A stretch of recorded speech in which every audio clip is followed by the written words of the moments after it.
So, hello to whoever is watching in the future and or just lurking in the chat. And welcome to the 200 subs embarrassing story stream. Because of course I can talk.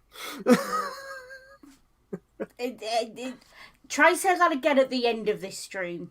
Yeah. Well, yeah, but I didn't actually get a chance to get a hold of Fireball, so. Because well, I got my drink. Yeah, because since I don't drink, I didn't realize what Montana's liquor sales laws were, and the fact that none of the places that sell hard liquor are open before 10 a.m. and I didn't want to wait like 2 hours just kicking around town or drive out again. Also, walking into a liquor store at 10:05 in the morning reeks of being an alcoholic. Yeah. Yeah. To be fair, I was gonna get it to like add some to my ham glaze. Yeah, but the only reason to buy alcohol at that time in the morning is if it's medicinal. The only reason it's medicinal is if you're hungover from the night before. Yeah. Well, okay, and yay, we have someone in the chat. Yay, hey Hermit. Hey Hermit. Yeah, I think that's. Yeah, I have no idea who that is. Might be Santi. I know think Santi. It's Santi. Yeah. I think Santi rebranded as Krabby Hermit. Yeah. Yeah. So anyways, first, we are going to take a look at the little poll I did. I'm just going to go ahead and...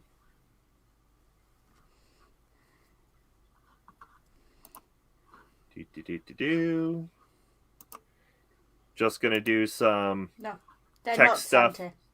Okay. Sorry, Hermit. Whoever you are, hello. Happy holidays. Yeah. Hello, Hermit. Chrome tab. So, as we can see here, the Manchester story won, which is kind of funny because it's probably the least embarrassing of the ones I put up there. Like most of the humor is more situational. Yeah, it does require a lot of explaining that I'm gonna need to do because it's a lot of the difference between cities in England. Yeah. Followed by the Cooker. The Cooker Catastrophe. Mm. And afterwards it'll be the helmet story and then just the grab bag of miscellaneous other embarrassing stories. The camel pack. Take a knee. Take a knee. Oh shit, where's my rifle? When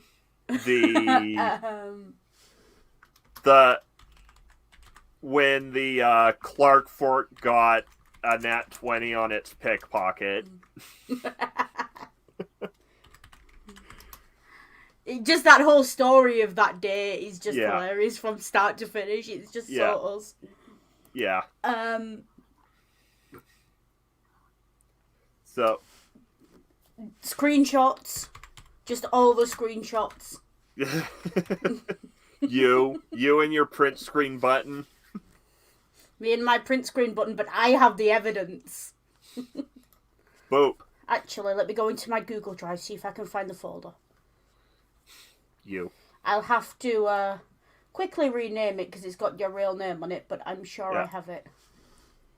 So,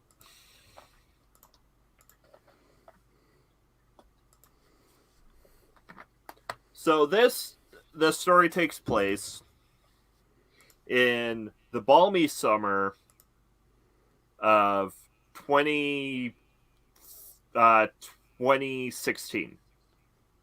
Yeah, 2016. Okay, yeah. Yeah.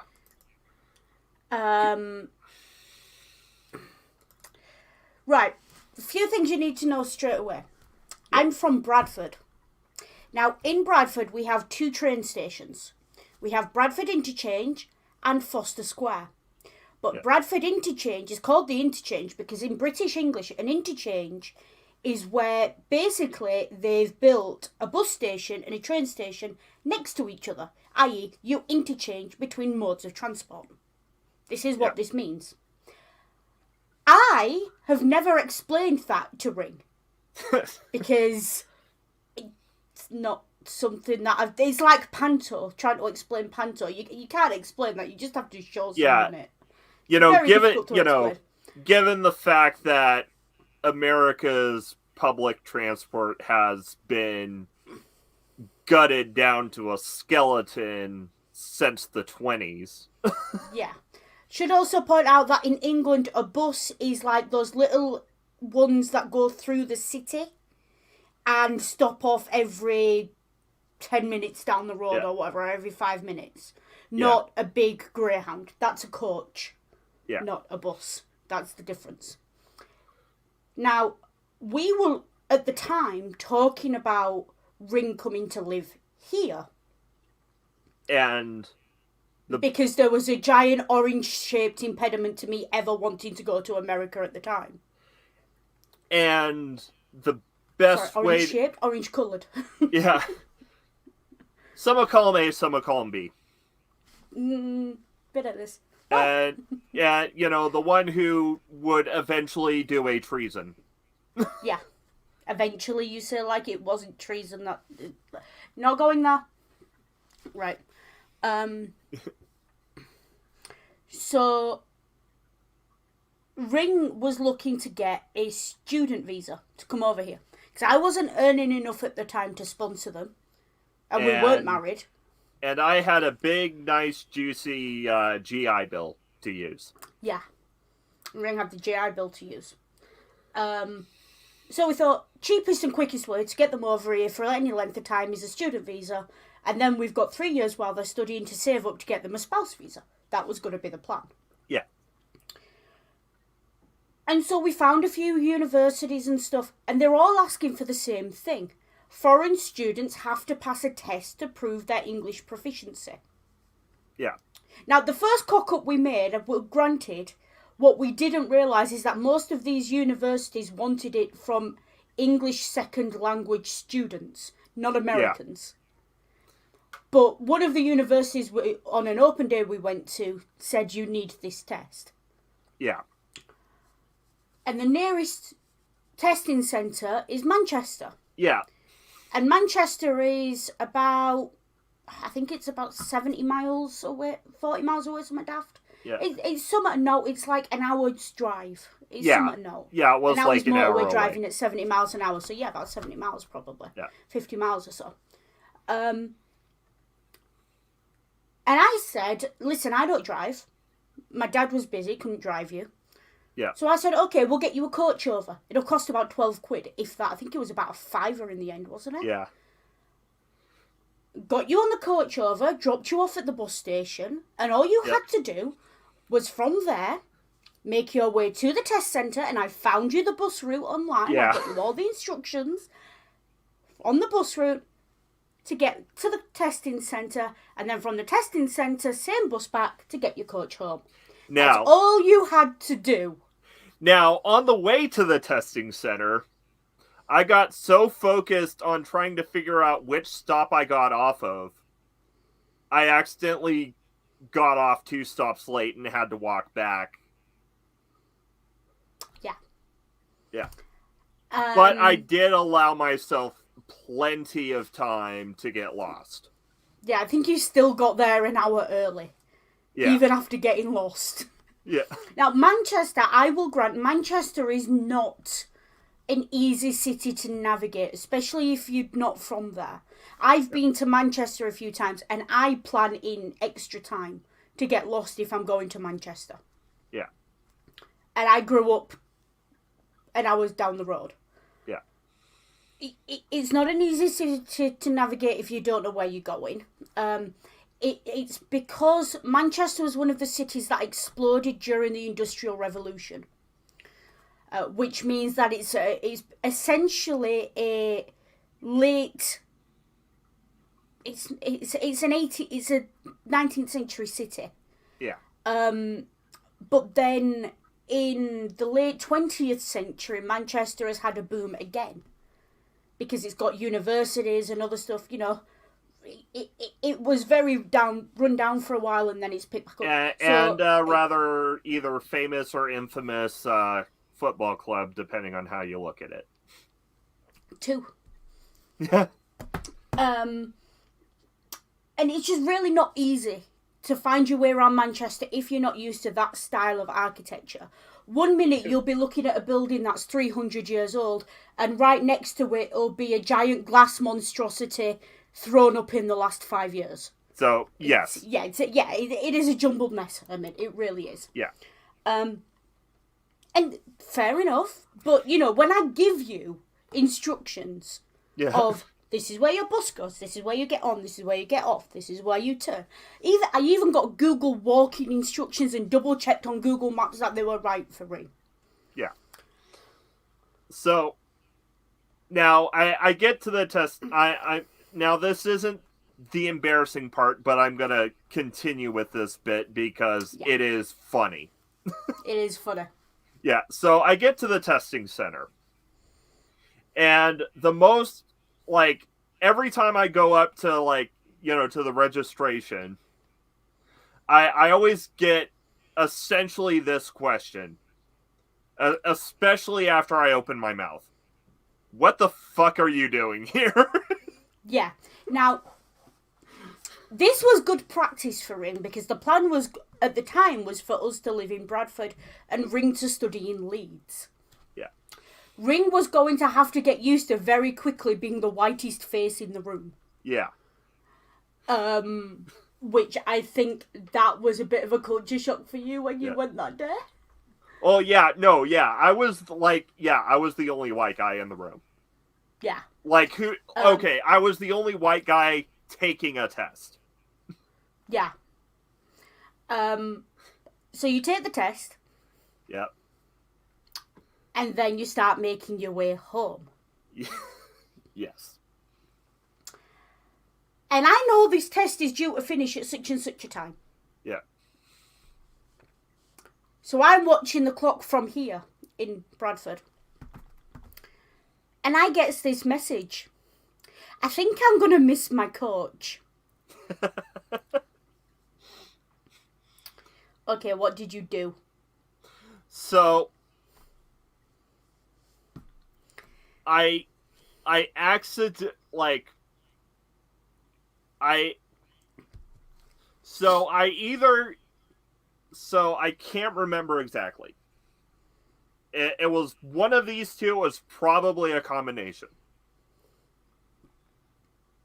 So either the bus stop that I got on served multiple lines and I got on the wrong line, or it didn't actually stop, or the line didn't actually terminate at the interchange. Okay. And something I need to point accidentally out. passed it. Okay. 2 things. First of all, the way bus routes work in England, in any major city in England, if a bus goes one way on a road, it also goes the other way on the road. Yeah. So I think you got on the bus on the same side you got off. That's what I think you did. Well, the thing is, I got on I got on at a different stop, but yeah, I probably did. Yeah. Which meant you kept on going the way that bus was going rather than going back on yourself. Yeah. So, that's problem A. Now, problem B, buses in England have the line name and number plastered across the front in bright LEDs. You cannot miss it. Every bus stop in England has a sign that has a list of all the buses, what times they come at, the line number, the line name, and if it's colour coded. They usually also have an electric sign that tells you which bus is coming and how many minutes until it arrives. Yeah. In other words, there is no fucking excuse for getting on the wrong bus. Strike one. And then, which is why I think you actually got on the right bus but going in the wrong direction. And then I realize my mistake and get off the bus. Yeah.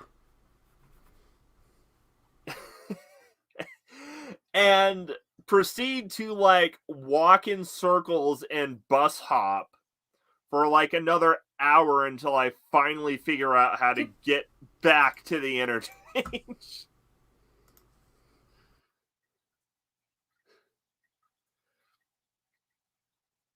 Yeah, and I think I just broke Noodle.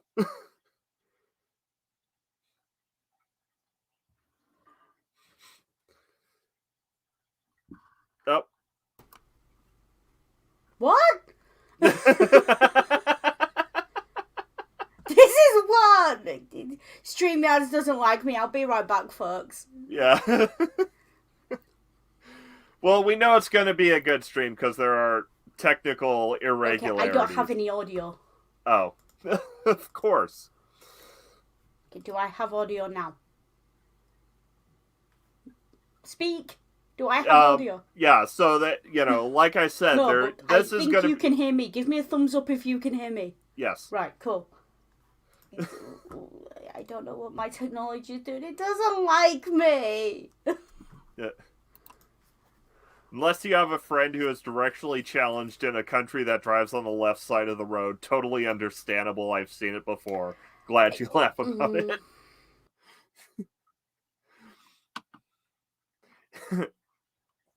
And of course,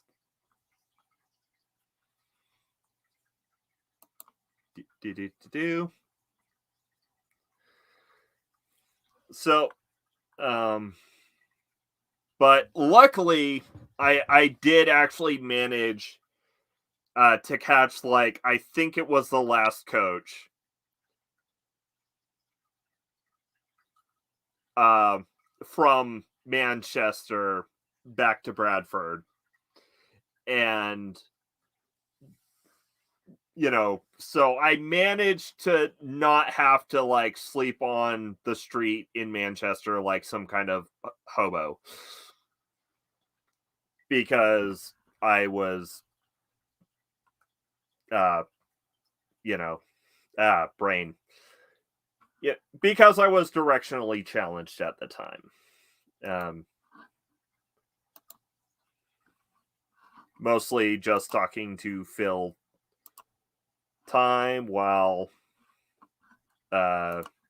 we wait for Noodle to sort their bits out, or to sort their tech out. I swear to God, I can talk. Yeah. Yeah. Oh, okay, so it's a win. Well, still, it's a tech issue. Okay.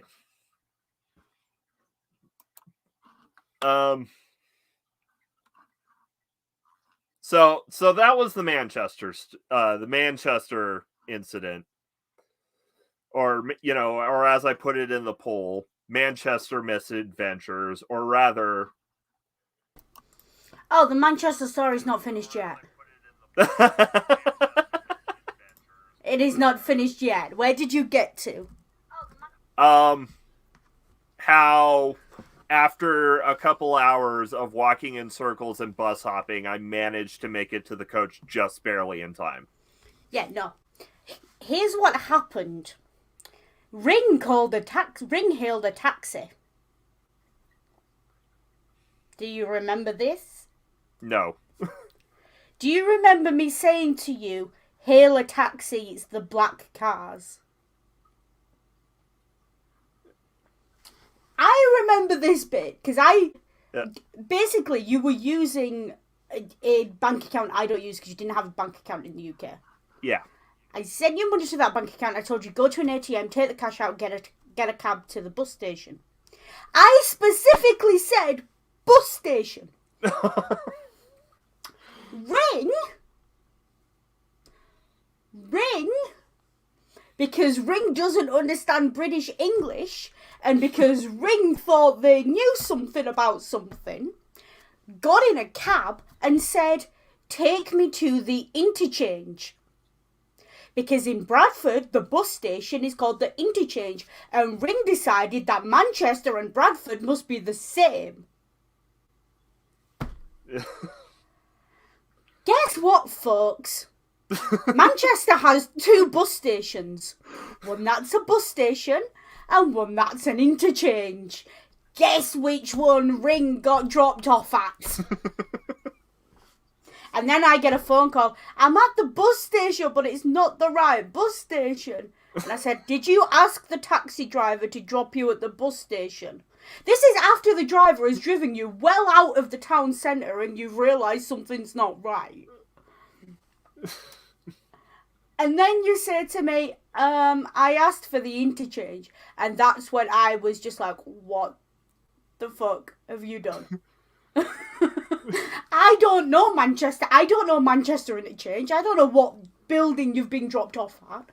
I don't know what taxi drivers call the interchange in Manchester. I don't live there. Yeah. And I'm just like, okay, tell me what you can see around you. Now, do you remember how Manchester is a jumbled mess? Ring says to me, with a deathly straight face, I imagine, I can see some old buildings and there's a pub. In Manchester! I just thought... And this then became a case of the blind leading the blind. Lots of walking around until eventually I said to you, just walk into a pub, a shop, anywhere, knock on a door if you have to, and ask for directions. And that's what all the walking around was until you finally got back to the bus station. Yeah.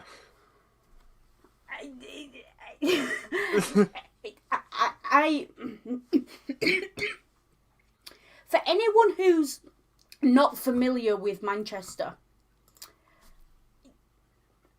it's not, like I said earlier, it's not the easiest city to navigate. Yeah.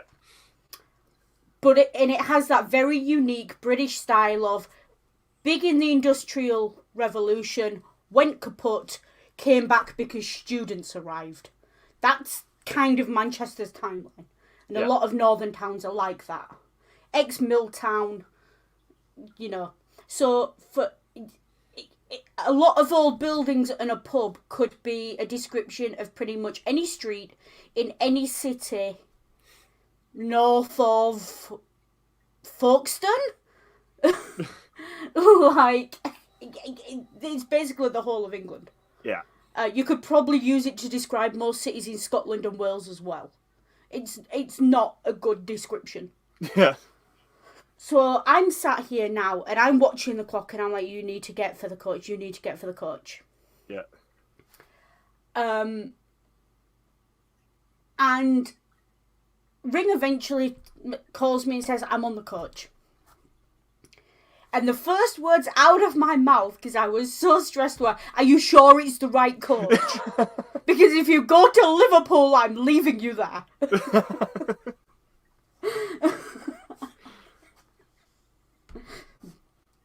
Yeah. Hermit, that's exactly what it's like. Yeah.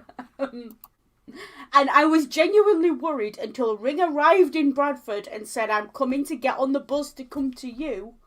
And I know I'm in the right place because I've seen this place before. I was genuinely worried they were going to end up in, like, Liverpool or somewhere. Yeah, because, like, if I've been in an area before, I can navigate. Otherwise, I am hopelessly directionless. Let me put it this way. I made a point 3 years later, on our honeymoon to London, what was the first thing I did when we arrived in London? Teach me how to use the tube. No, what was the first thing I did, even before that? What was it? We got off the train. Yeah. And I walked to the little shop in the train station, and what's the first thing I did? I bought an A to Z. Oh, yeah. Yeah. No, actually, I think I brought my A to Z with... I bought an A to Z. I remember buying an A to Z, and I handed it to you. And I just thought, that's going to be less than useless, but at least I'm trying.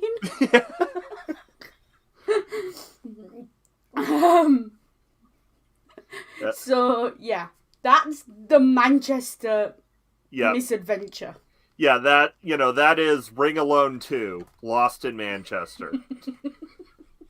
Yeah, the test was only like all 3 tests together was only like 3 or 4 hours combined with like an hour lunch in there.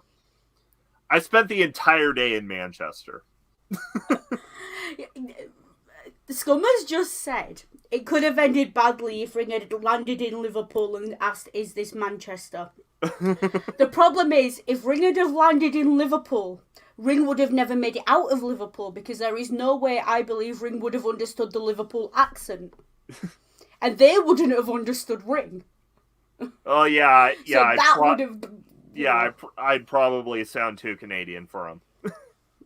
To be fair, do you remember what did I tell you about travelling in the north of England? What did I tell you? Tell people you're Canadian. Yeah.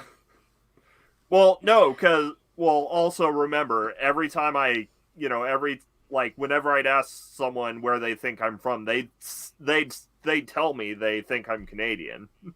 Yes, because in England, it's actually, especially at the time, 2016, time, we have preconceived notions of what an American is. Yeah. And basically, an American is a hooray Henry on a motor scooter who weighs 3 times as much as it's allowed to have on it, stuffing his face with a burger, with a giant Coke in his hand, with a MAGA hat on, and he's like that meme. That's an American. Yeah. So, if you sound North American enough, as in North USAan enough, we'll say you're Canadian because we don't want to insult you on the off chance you're not. Because telling someone they seem American is kind of an insult. Yeah. So people will be polite and say, "Oh, are you Canadian?" Yeah. And then if you correct them and say, "Oh, no, I'm a New Yorker," or "I'm from Washington State," or "I'm from wherever," you know, I pick 2 sides of the country deliberately. They can say, "Oh, okay," you know. And you'll always get the backhanded compliment of, "You don't seem very American," which is us basically saying, "You seem like you function like a normal human being." Well, okay. So so shall we move on to the Cooker incident? Okay. So when I first moved into here, I was flat broke. Yeah. I'd been working for 2 months as a poker dealer on a 0 hours contract. I was flat broke. Yeah. When I moved in here, I went to our local Chas. Now, Chas is the Catholic Housing Association thing. I don't know what the S stands for. Catholic Housing. Yeah. Basically, it's a charity place where people donate their old appliances, their old gear. And you can go and you get them really cheap. And I mean dirt cheap. Yeah. I got a really nice high-end cooker, glass top, all in silver. Yeah. And I got that. I got a washing machine and I got a bookshelf for £110 and they delivered it for me. Yeah. This is the kind of, they are for people who are living on the breadline. And considering I was in that point where, I was borrowing money left, right and centre just to pay my bills at that point. And I'd been living about 5-6 months here when Ring came. Yeah. And I just got a new job somewhere else, where I'm currently working. Hence why I'm not giving the name. But it was a call centre. Yeah. Better money, steady hours, wasn't 0 hours, unionised. Looking back on it, I was bright-eyed and hopeful that this was going to be a better life, but honestly, if anyone knows where I can go be a poker dealer and get 40 hours a week guaranteed, I'll bite your hand off.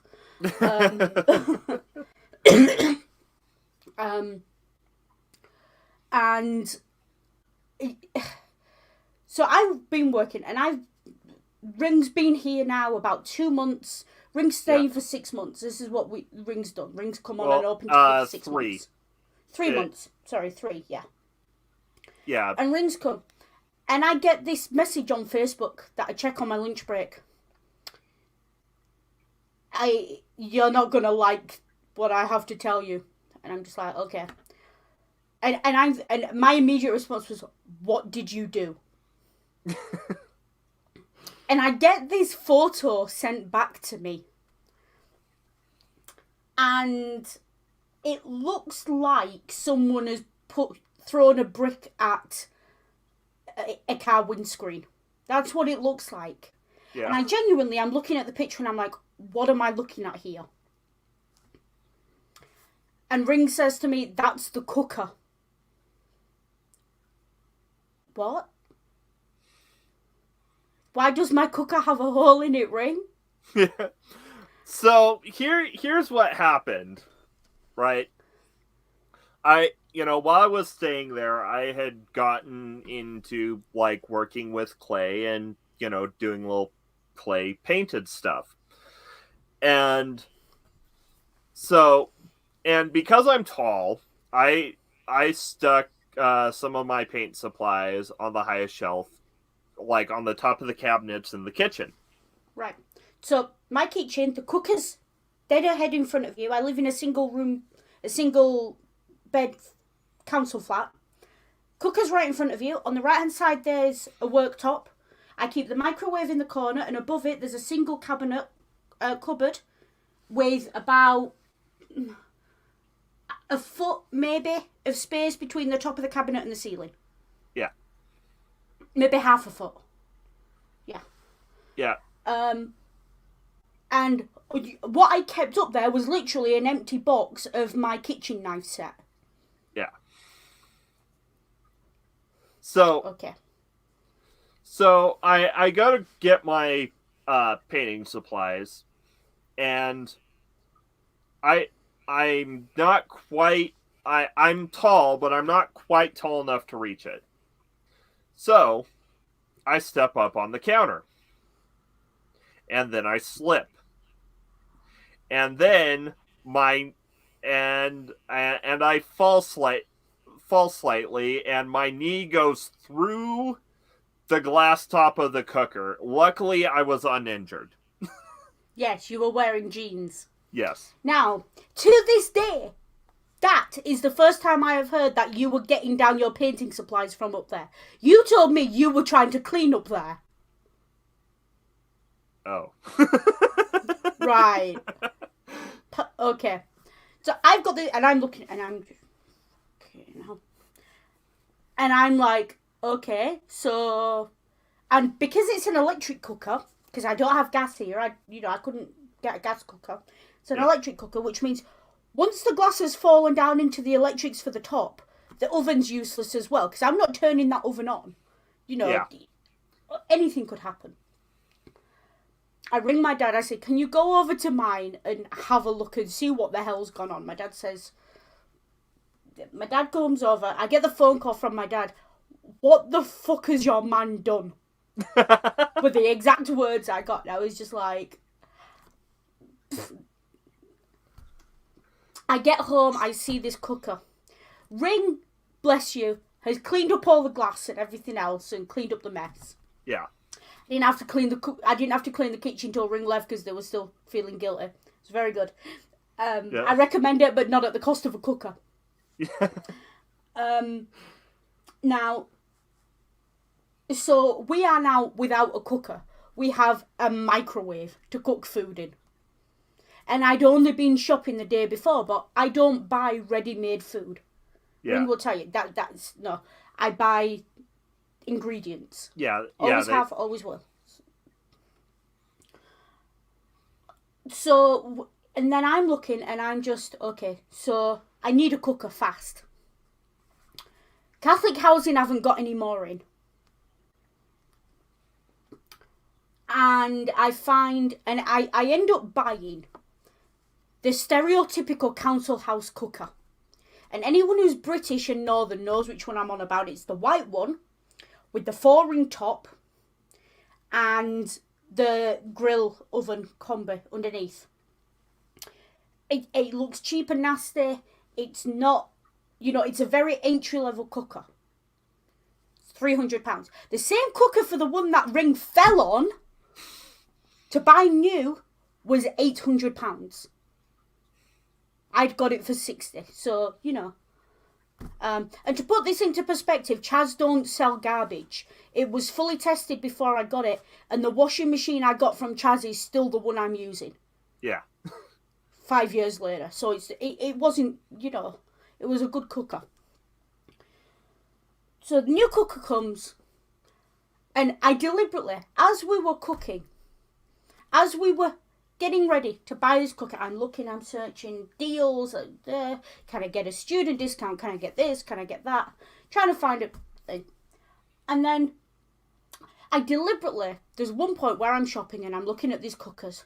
And I'm looking at the glass top ones because I liked my glass top one. It was nice. It was good, I liked it. Yeah. Literally something pinged in my brain and I turned to Ring and I went, you realise I can't have a nice cooker now because I'm going to be worried about you doing that again. And yeah. Ring has a very... Ring's guilty face. When you get a puppy and the puppy isn't fully house trained but it knows it's done wrong? Yeah. Yeah. No, it's because I am that much of a klutz. The thing is that I have to explain, Ring is not a heavy person. Ring was what, like 200 pounds wet at that point? Not even that? No, I was around my current weight, which is around 250. Right, okay, so Ring is not the heaviest person. Yeah, because I entered the army at 200 flat, and then I left at around 250. Yeah. Those electric cookers, the glass on them is thick. I took a piece of the glass, and the glass was 1/2 inch thick. And somehow, Ring broke that. And I wish I could say that was the only thing Ring has broken. But that's another story that we'll get to, I'm sure. Yeah. But yes, Ring is 6'3". Yeah. Think of poor me. I'm only 5'7". Like, so if I were any amount of coordinated, I could have probably played basketball in high school. Yeah. Instead, you're just the early warning weather person. No, I am the inflatable tube guy at the car lot. Yeah. So yes, that's the cooker. Yeah, the cooker story. Incident. And that's on top of, the 3 plates, the frigging glass in the sink. Just listen, if you own something breakable, lock it up before Ring comes to see you. This is the only advice I can give. Yeah. Like, yeah. I am Murphy's favorite person. You're my insurance company's favourite person. Speaking of the phone. The phone. Anyway, next story. Okay, so next story is the helmet story. Okay. Okay. Ring is in the army. Yeah.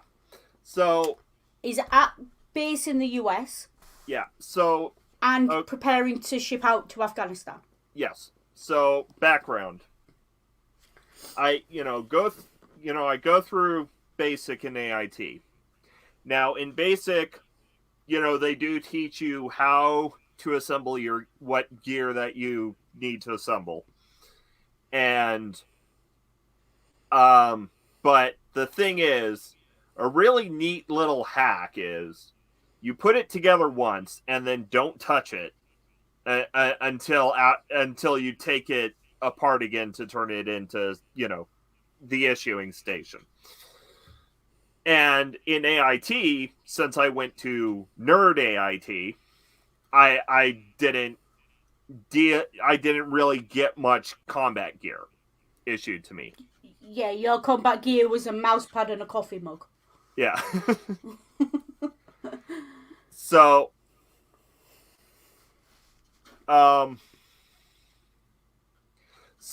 anyways, I get to my duty station, and I'm actually at my unit like a month, and their first choice one of their first choices to get deployed ends up getting arrested. And then the second choice ends up breaking his jaw playing basketball. So with like a month's warning, it's like, hey, Private Ring, you're getting deployed to Afghanistan. You shouldn't say the words private ring. It sounds like a euphemism.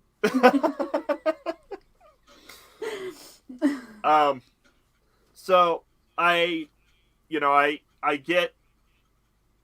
So now I've got to put the helmet I was issued together. And so in order to put a helmet together, you've got the helmet cover, and you've got a bunch of screws to screw the helmet cover on so it doesn't, shift around. And you've also got pads that go in a certain order inside the helmet so that your head actually fits. And and the screws also hold on the harness straps, and there's also a front. And this is one way the helmet was different to the one that was in basic. There's also like a little bit that goes on front that you like clip goggles to or whatever. Yeah, right. I was at university. I was an undergraduate. We had a habit every night when I finished classes. That would be about the time Ring would be cut loose from the day's work in the army, and we would Skype while overnight I'd be doing essays, whatever, and we'd just talk. Yeah. And this helmet was essentially a 3D jigsaw. Yeah. And we're chatting away, and Ring starts fiddling around with this thing. And I'm just like, what are you doing?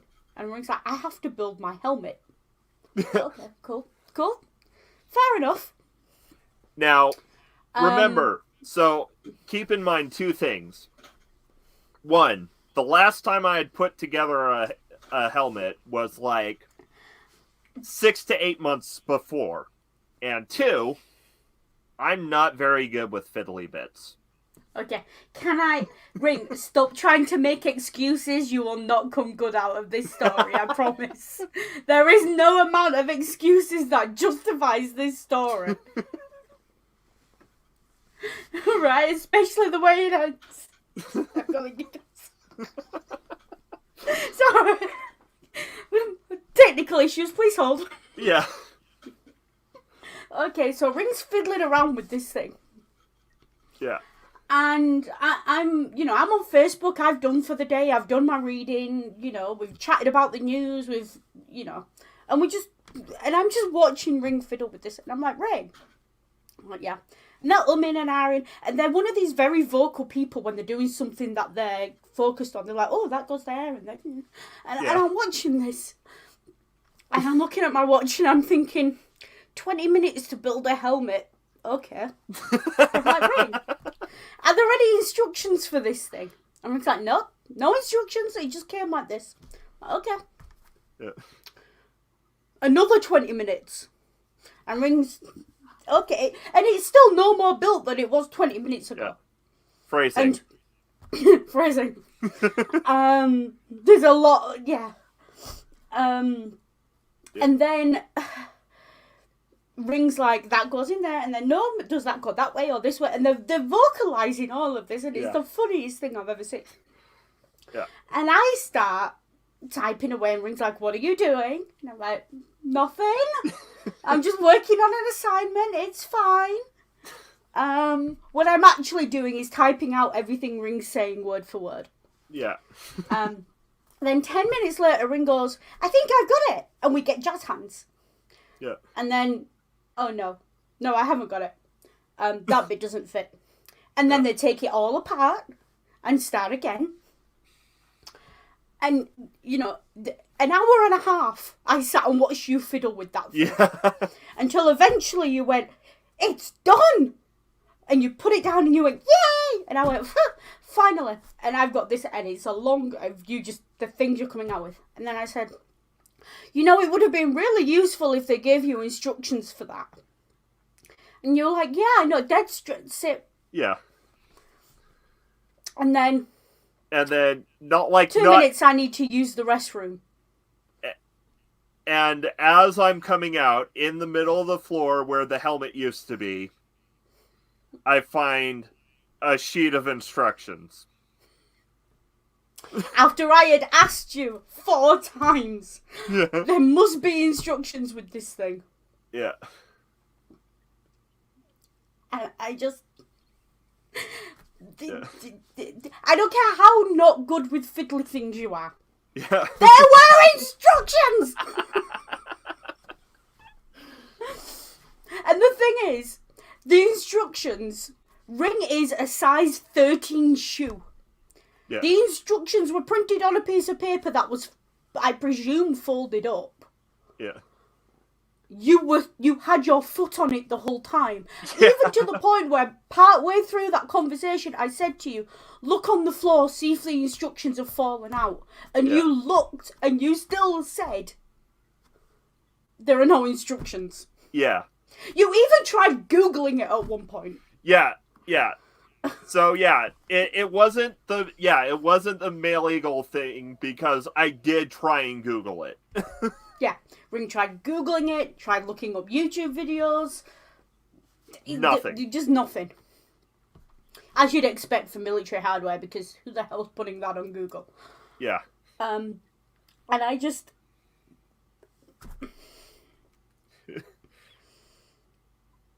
This is who I married, folks. I knew about this before I married them. Yeah.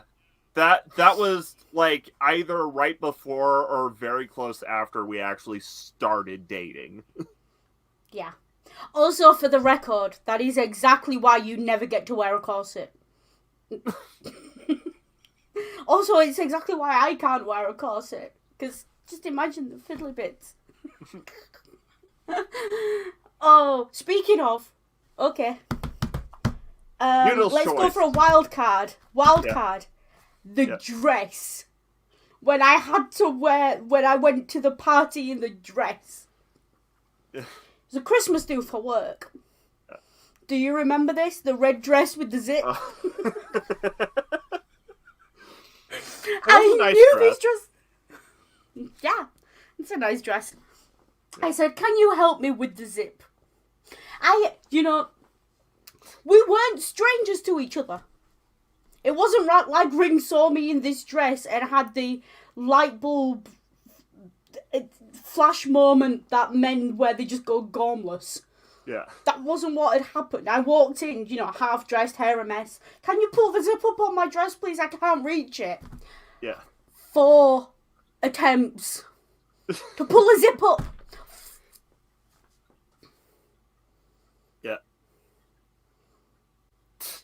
And then when I went to take the dress off at the end of the night, it wasn't zipped up properly. The button wasn't done properly at the top. You are very lucky I didn't end up with a Janet Jackson moment that night.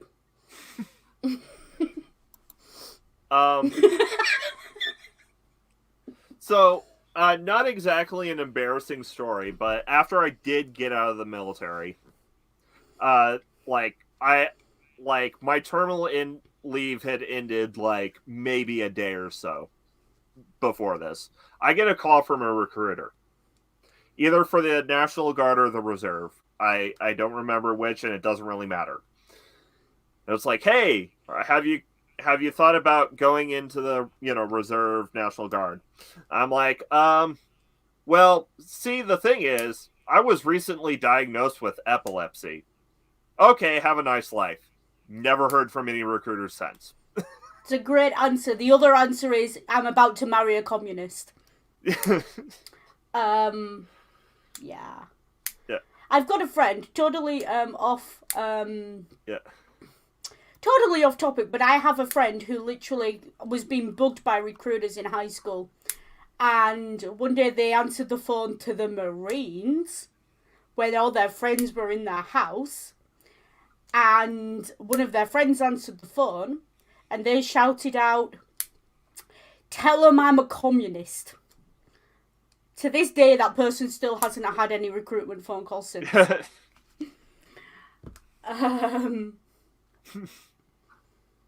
I mean, in my defence, Hermit, this was well before I knew about the not good at fiddly bits. And also, a zip isn't exactly fiddly. Ring wears jeans. They know how to do up a zip. Yeah. I didn't think I was asking them anything beyond their capabilities. To be fair, a dress zip is infinitely more fiddly than a jean zip. To be fair... jean zips are more robust. Okay. Seeing as we're talking about your mishaps with clothes, do we want to talk about the my bra story next or the your bra story next?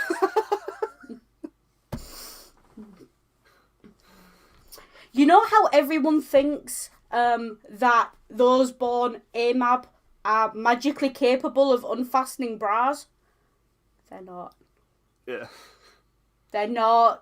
And it is the cutest thing when they get fiddly, but it's also really irritating. So yeah. Also, folks, if you have a gender fluid partner and you're AFAB, don't assume they know how to put a bra on their own. Because they don't. They don't. Like, odds are they don't. And I'll let you take it from here. You said, okay, I'm going to take a bath and you were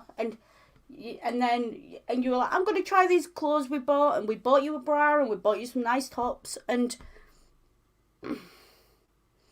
I walk into the bedroom.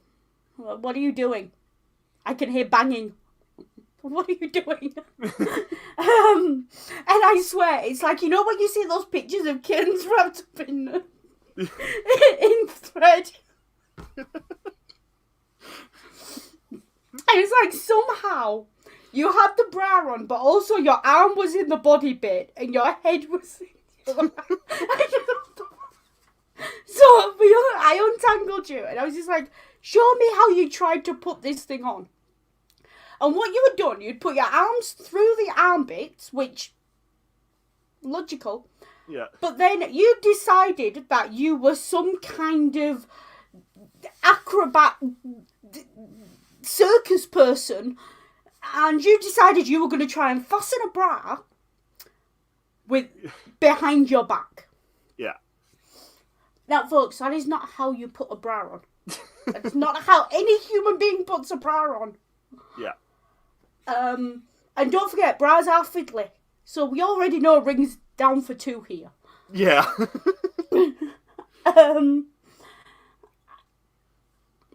And I'm like, that is not how you put a bra on. And the thing is, we had been getting dressed in the same room for at least 2 months before this happened. Yeah. And Ring never seems to have noticed that is not how I put bras on. And I promise you, I wear bras every day. Exactly. Hook them in front, twist them around. And you would have thought that I had shown Ring the answer to the life, the universe, and everything. Yeah. And I just, that was just, it was sweet, and it's slightly embarrassing, but it was cute. It was cute, you trying. And, you were a little bit kinky, not kinky, a little bit like a kitten. I read the word kinky and it came out my mouth instead of in my head. And, that's why I keep safety shears on hand, Microraptor. Well, I was gonna say, they wouldn't be the one in the equipment. You sure about that? You'd definitely be the one tied up. Yeah, that's what I'm saying, is you wouldn't be the one... Yeah, so I would be able to untie you. Yeah. Yeah, bras are... Yes, Hermit's right. Yeah.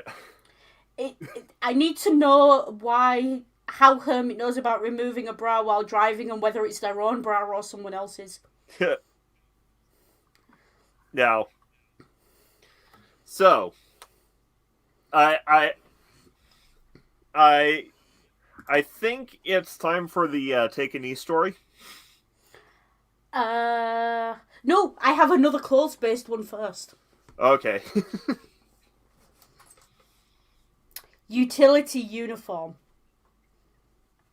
Okay. So Ring's been in Afghanistan about 6 months, and they're coming to England on R&R. Cool. They have this weird... It's almost like it's made out of the same material as Gore-Tex motorbike jackets. I'm pretty sure that's what it's made out of. And it's thick. Yeah. And it's solid. It's like... It must have felt like wearing cardboard. Or at least it did until my mum got hold of it. Yeah. Ring arrives from Afghanistan after being in this uniform for like 4 days because of flight delays and everything else. Yeah. And my mum says, get out the uniform, I'll put it through the wash for you. Now this is more of R&R, rest and recreation. Basically, leave. And because I was deployed, the Army paid for everything. Well, the Army paid for my tickets. Yeah. So, my mum said, get out of your uniform, get changed. And my mum's got the uniform. Now, first of all, my mum leaves all the patches on the uniform when she goes to wash it. Yeah. Okay, a little bit of clarification. I hadn't been wearing that uniform the entire time because before you get to the civilian airport in Kuwait, they have you go to civvies. Yeah. But you actually arrived in that uniform. No, I didn't. Yes, you did. You arrived in that uniform. No. Because the point, like, you have to be flying, like, once Oh, no, I remember. No, you arrived in civvies, but you had the uniform in a bag. Yeah. And you were like, can I wash my uniform? Yeah. And my mum was like, I'll do it. My mum, very, very much traditional homemaker. Ring arrived and had like a plate of food put in front of them. That's who my mum was. That's what she was like. And my mum takes out this thing and she says, my mum's entire thing, clothes are meant to be comfortable. Yeah. My mum puts this thing and it was so rock solid she assumed you'd been in it for days and it had dried hard from sweat. So she put it in on a boil wash. Yeah. On a 60-degree wash. Yeah, that's why they have you change to civvies before you leave the military base. So it comes out and it's shrunk a little bit, so it finally fit you. And B, you know how Gore-Tex material, how military uniform material is supposed to be hard? We didn't realise. The Americans don't teach their soldiers how to iron their uniforms. All the uniforms are pre-starched, non-iron. Yeah. You had to learn how to iron your uniform by the time my mother was finished. She put that thing, she used half a bottle of fabric softener on that thing because she assumed it was dirty because it was so tough. Yeah. It came out and it draped like silk when she was finished. And the patches that were on it had all like shrunk. So it starts out as a patch and becomes a postage stamp. Yeah. And now I can't remember if my hat disappeared there or if it disappeared in Kuwait on the way there. It was on the way there. Yeah. Because I remember you complaining to me about it. Yeah. But my mum takes out this uniform, you know, and she's so precious. I got it to come clean for you. Look how bright it is. Look how clean it is. Look how soft it is. And Ring's just like, oh shit. Yeah.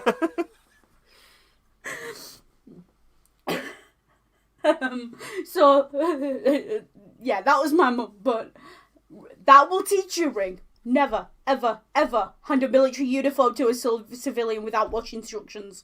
Yeah. Right. And good morning, B. Morning, B. Now, don't worry, I'm not an alcoholic. It's not morning where I am. Now, while we're on the topic of the military, take a knee. Yeah.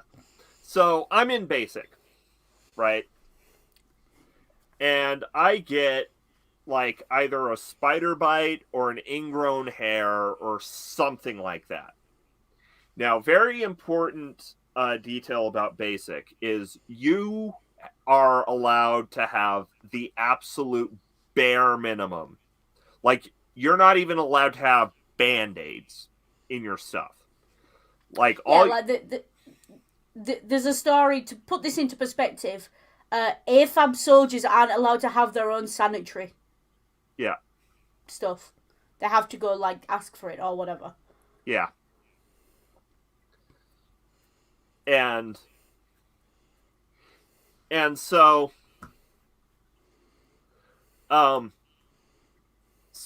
anyways, I'm doing my damnedest to make sure, well, first, because I am like a fiddler when it comes to my own body, Again, phrasing. I pop the whatever it is. That is mistake one, I know. But tell them where the whatever it is, because you haven't told them that bit. Yeah, so it's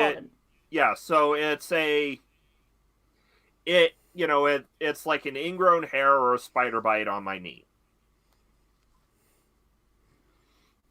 And so I pop it. And I'm doing my damnedest to keep it sanitized with what I have on hand. And what I have on hand is Purell paper towels and those blister pad things that you put on your feet if your feet get blistered. Right. And then you come up and it's shooting day, shooting qualification day. Yeah. So, yeah, I work at trying to keep this, from getting bad for like a couple weeks. And we get to the shooting qualification. And I grit through, and this is like causing me pain. But I grit through it and I just barely get qualified. And we march back, and Speaking of, that's another story. We march back. I'm by that point I'm limping because of the pain. And the drill sergeant in charge of it at this point decides to have a little bit of a funny, and makes the joke that if you go to sick call, you're getting tomorrow, you're automatically getting recycled. Now, I don't want to get recycled because that means you restart basic. And so we get, so we go up to our barracks and, change into our PTs. which, because it was in the middle of summer in Oklahoma, was a t-shirt and shorts. Everybody's looking at my knee. It's like, dude, you need to go to sick call. You need to go to sick call. And I'm like, almost brought to tears. Like, I don't want to get recycled. So I finally take a battle buddy to go double check with the drill sergeant who's got the adult version of Firewatch, staff duty. And the adult version of Firewatch. Sorry, go on. Yeah, but luckily for me, we go up there, and the first sergeant is just getting ready to leave. She takes one look at me, she sees my knee, and says, "You're going to the emergency room now." I don't know her name, but she deserves flowers. I need her name so I can send her flowers. Which is an entirely different story. This is something I do. Yeah, my knee had, like, swollen to, like, double its regular size. Yeah. And this one thought they could thought they could fix it with a sewing needle, a lighter, some Purell, and some tissue. Yeah. And so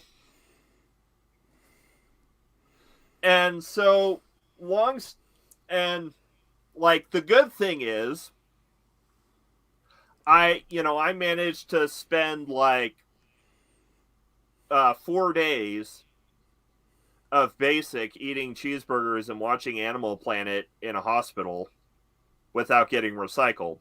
The bad bit of it was my battle buddy on the way to the doctor's office was Squidward, because this was after the "he tried to kill us all" incident.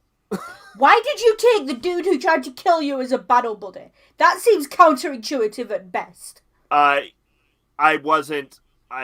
No, he was, so he was in the process of getting cycled out, but while they were waiting for his paperwork to go through, he became the designated battle buddy for anyone who had to do other business on base. I reiterate, a battle buddy is supposed to be there to watch your back. This dude tried to kill you all in your sleep. Yeah, I was on IV antibiotics in the hospital for like 3 or 4 days, and it was like steadily diminishing. Yeah, I imagine it was some kind of abscess scummer. Yeah, especially once, like, when I like, there was, like, a clog of, like, solidified pus, and then it just kind of, that came out once, and it just, like, deflated. Yeah, gross. Yeah. Okay. Speaking of barely past shooting, there's a reason I put my glasses back on, and it's to highlight the importance of what I'm about to say. Yeah. When Ring was on R&R, I live in Bradford, and just over the way, over in Leeds, is a reasonably nationally famous armouries museum. It's the sister museum to the London Armouries, if anyone's ever been there. And it's got all kinds of stuff. It's over 3 floors. Hold on. Quick reply to Krabby Hermit. It's less tough guy syndrome and more, I grew up too poor to actually see a doctor, so we have to do everything ourselves syndrome. Yeah. Also, Ring will take anything you say very literally. Yeah. Like, it takes Ring a lot to, yeah. We had an entire 3 years of teaching you about, yeah. Sometimes people are joking and it's okay not to be okay, and yeah. Yeah. We had things with that. Now, we went over to Leeds Armouries. My dad drove us, because we were staying with my parents at the time. summer holidays, summer vacation. I was home from uni. This is the drill. Yeah. And my mum comes along. Now, something you've got to know about my mum. My mum was 5'6". Was like registered blind. Like near as damn it registered blind. Yeah. Her glasses were so thick. We used to joke that they were bottle bottoms. And she had very little by way. She wasn't a physically active person. She couldn't because she was so ill. Yeah. And, you know, the closest she got to aiming was cooking meat, chopping meat and cooking meat. So you've got my mum like that. My dad, who is a stereotypical boomer. You know, typical bloke. But civilian. Electrician. Again, not someone you would think would be the world's greatest shot. Yeah. Then you've got me. 5'7", specky, dyspraxic. Literally has a medical reason why my hand-eye coordination is 0. Yes. I cannot emphasize this enough. Like, couldn't hit a ball with a bat until I was 14. That's the kind of stunted development as per hand-eye coordination we're talking about here. Yeah. Learn to walk late. Learn to speak slightly late because of speech issues. Still has kind of a lisp in certain words and mixes words up and things. You've all seen me do it. That's my dyspraxia. Yeah. So we go to Leeds Armories. And at Leeds Armories, they've got these, like, arcade games, shooter games. But instead of a plastic gun, like in an arcade, they use historical weapons. Yeah. And I think it was the World War I rifle we tried it with, wasn't it? Yeah, like the Lee Enfield or something like that. The Enfield, yeah. Yeah. My mum got a wooden chair that was sat around, pulled it and sat on the wooden chair to take the shots and played the game. Yeah. And my dad did it, and my dad played the game. And I did it, and I played the game. And then Ring comes along, moves the chair out of the way, and decides to go all, you know, I think I'm on a shooting range, and, you know. Yeah. Now, don't forget, Ring is active duty military. Yeah. Just, Ring's ability to shoot is directly correlated to their survival opportunities. Literally on leave from deployment. Literally about to go back to a war zone. All 3 of us beat Ring on that game. All 3 of us. Yeah.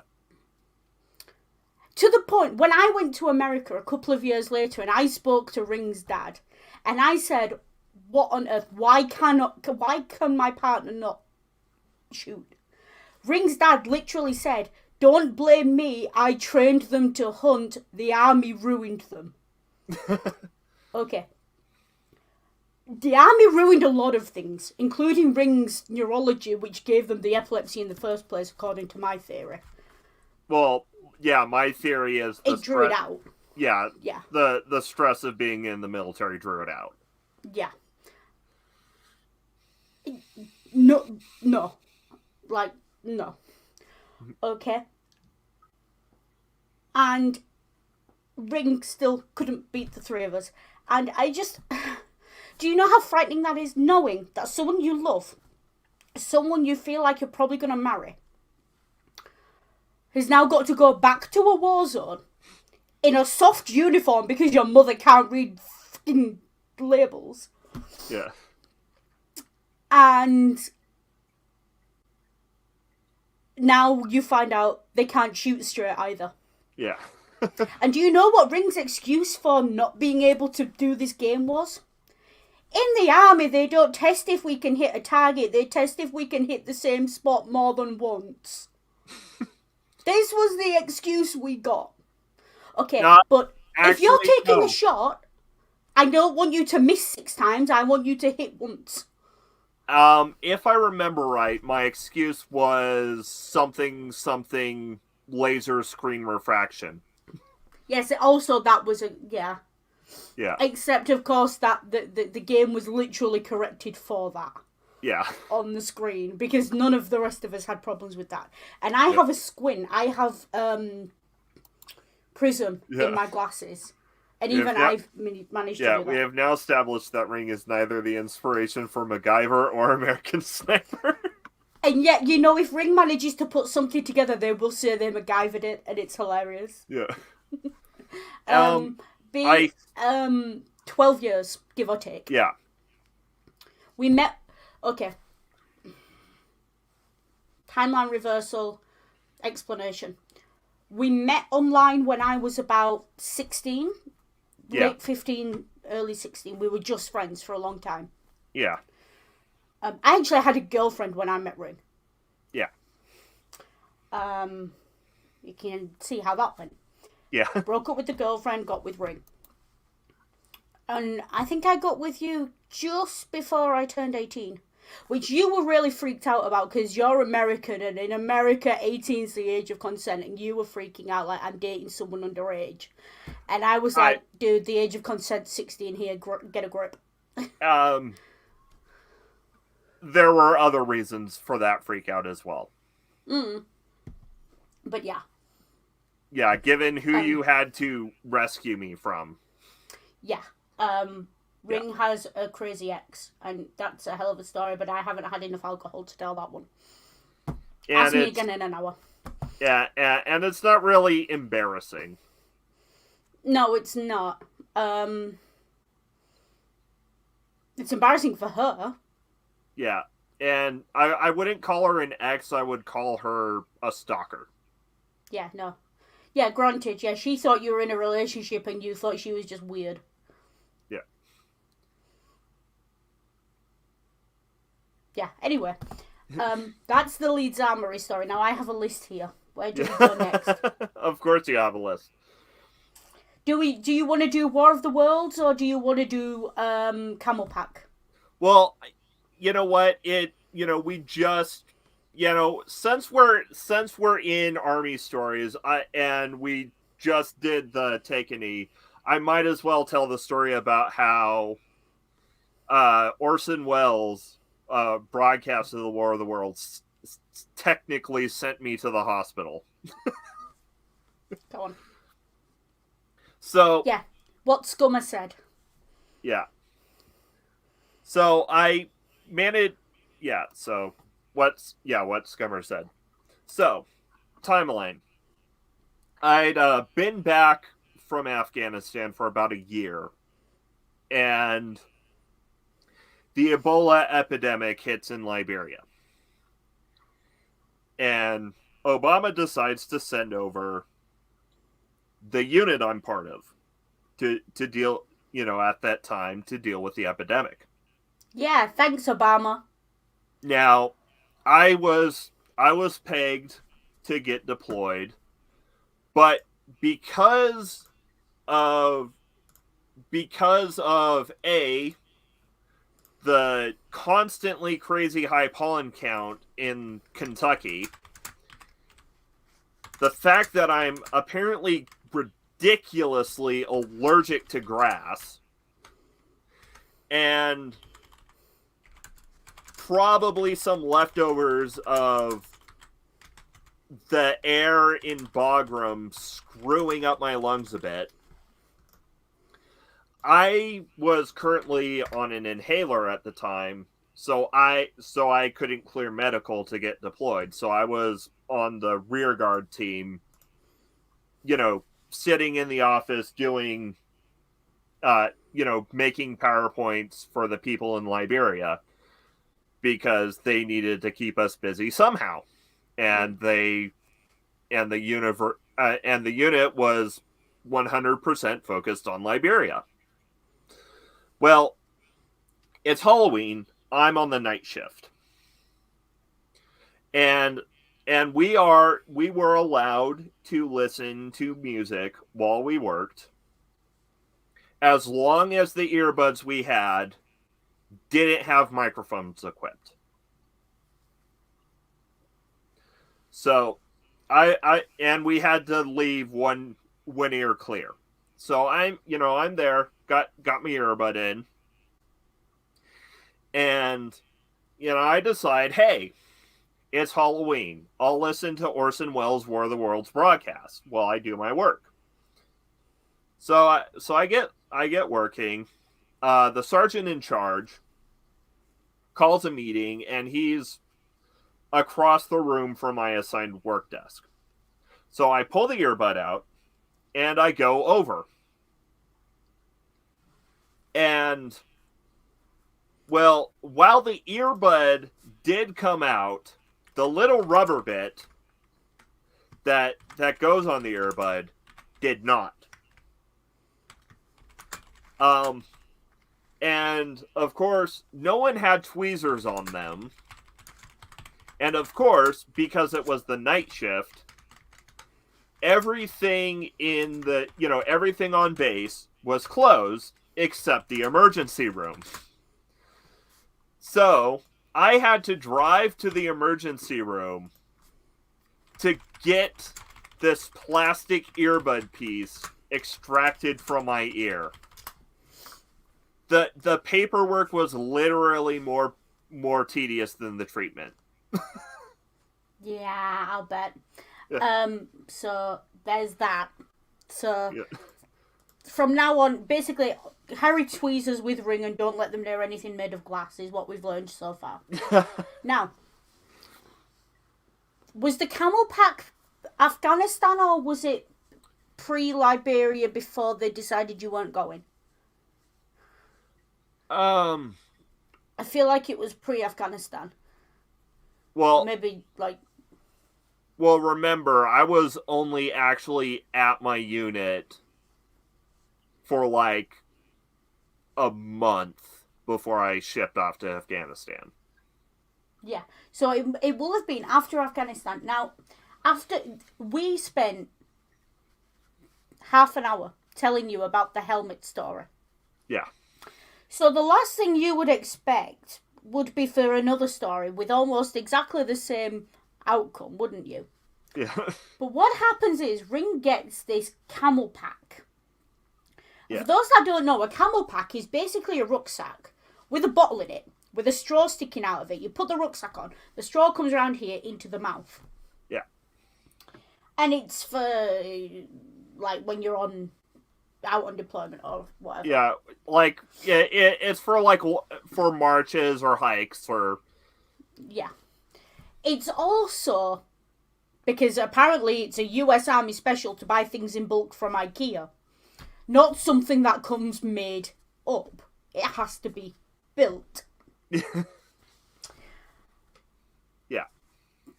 And once again, we're Skyping, and Ring's fiddling with this camel pack. An hour and a half, again, folks, with this camel pack. This bit goes here, that bit goes there. No, that bit don't go there, that bit goes here. That bit needs taking off to put that bit on, but that bit doesn't fit with that bit on. And yeah. Like watching them do a jigsaw. And where were the instructions for the camel pack? Where were the instructions for the camel pack? Yeah. Under something on your desk. Under your laptop. Yeah. Which you were using to Skype me on. Yeah. Okay, so yeah, it was definitely back out. It was definitely after I got back from Afghanistan because I actually had a desk. Yeah, you had a desk. You were set up at a desk. So there's that one. Yeah. What other ones do we have? The engagement fiasco. Okay. I want to make a side tangent to something really early in our relationship. Yeah. You all know that Ring comes from an evangelical family. Yeah. Ring was very blushy as a young person. Ring was very easy to make into a stammering, stuttering wreck with any word vaguely on nodding terms with not safe for work content. Yeah. Anything more than PG-13, and I physically couldn't say it. Yeah. And so I thought, this is going to be great. My parents are old-fashioned. They'll like someone who's respectful and doesn't talk about things like that or anything else. But my parents also like to laugh. Yeah. My mum especially liked to laugh. Is this the chicken story? Yes, it is. Oh, as we said.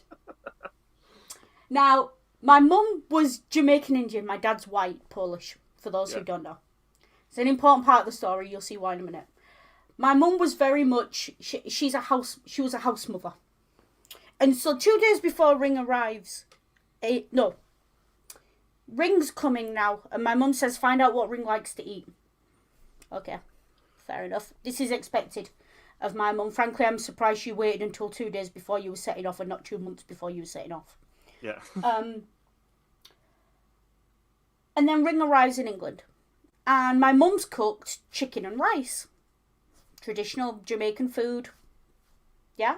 Yeah. Ring said they like rice, they like chicken. Yeah. You're nowhere near Hermit, but nice to try. Yeah. My mum, now Ring stood in the living room, only just been introduced really to my parents after driving from the airport.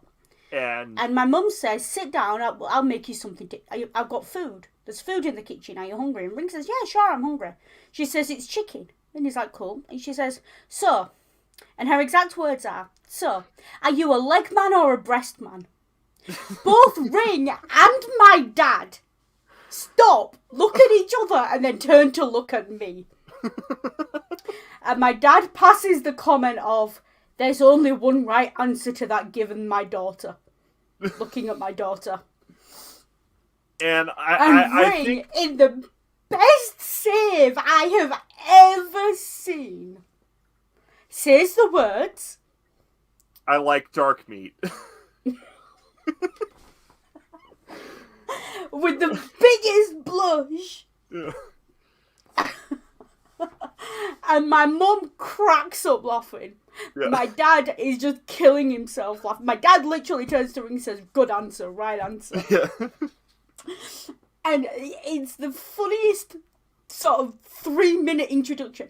And that's the moment where I sort of realised, yeah, you'll be fine in my family. Yeah.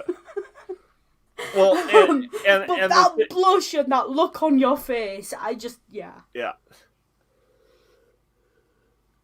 Well, and the thing is, when it comes to birds, the white meat tends to be too dry for me. Again, phrasing. Oh, yeah, birds, English. So yeah, this is how my parents were introduced to my spouse, folks, with bad puns and just wow. And you can see how blushy I'm getting. But the fact that you had the brass bollocks to say those words to my mum, that was the moment I looked and I was like, I'm marrying that dude. Yeah.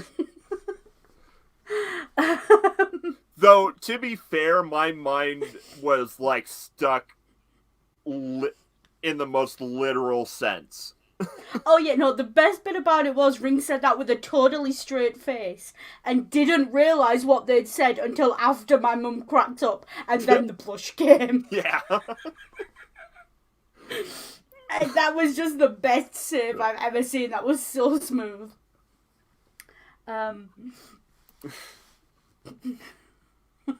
Clumpsiness. Clumpsiness. I'm stealing that word. I like it. Yes. That word is ours now. Yes, that's ours now. Okay. Speaking of clumpsiness, in 2014, summer 2014, I went to America for a month. Yeah. Now, there are several stories from America, so do we want to go chronologically, or do we want to tell the big one first and then the other ones? Well, here's the thing.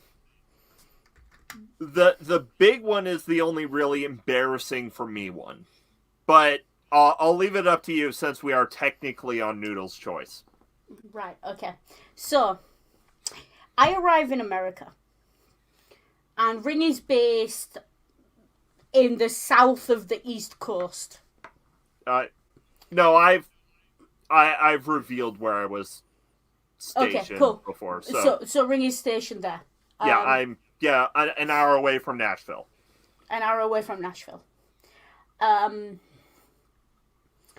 I arrive, and Ring picks me up, all that and thing. So we arrive at the hotel. Well, okay, hold on. So Noodle, lands in Nashville, and me being a bit of a mischievous imp, decides to hide right near the stairs that you come down when you're going into the main, or where you're coming out of the main security part of the airport to get to the baggage claim, and surprise them. Right. What Ring wasn't aware of at that exact moment was that 5 minutes before, I had been staring down a gun held by a 6'4" black dude who wanted to know why I was coming to America. Yeah.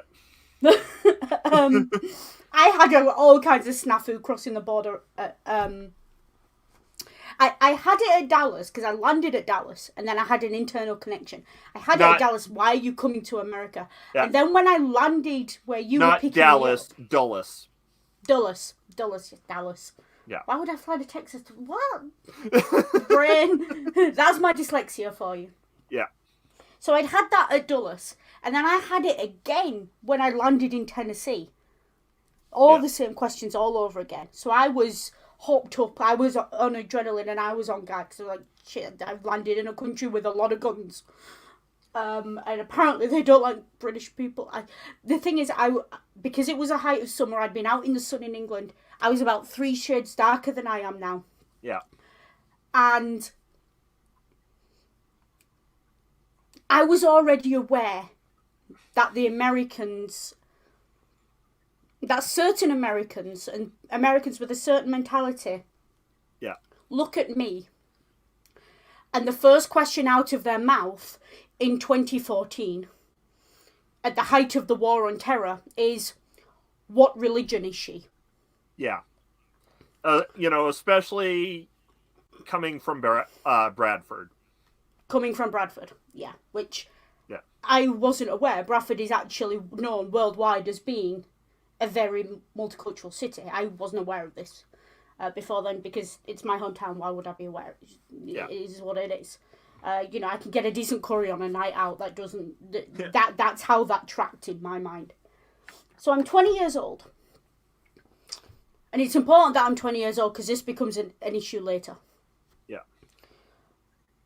And I've landed, and Rings grabbed hold of me, and I screamed in the airport. I screamed when they grabbed me from behind. Yeah.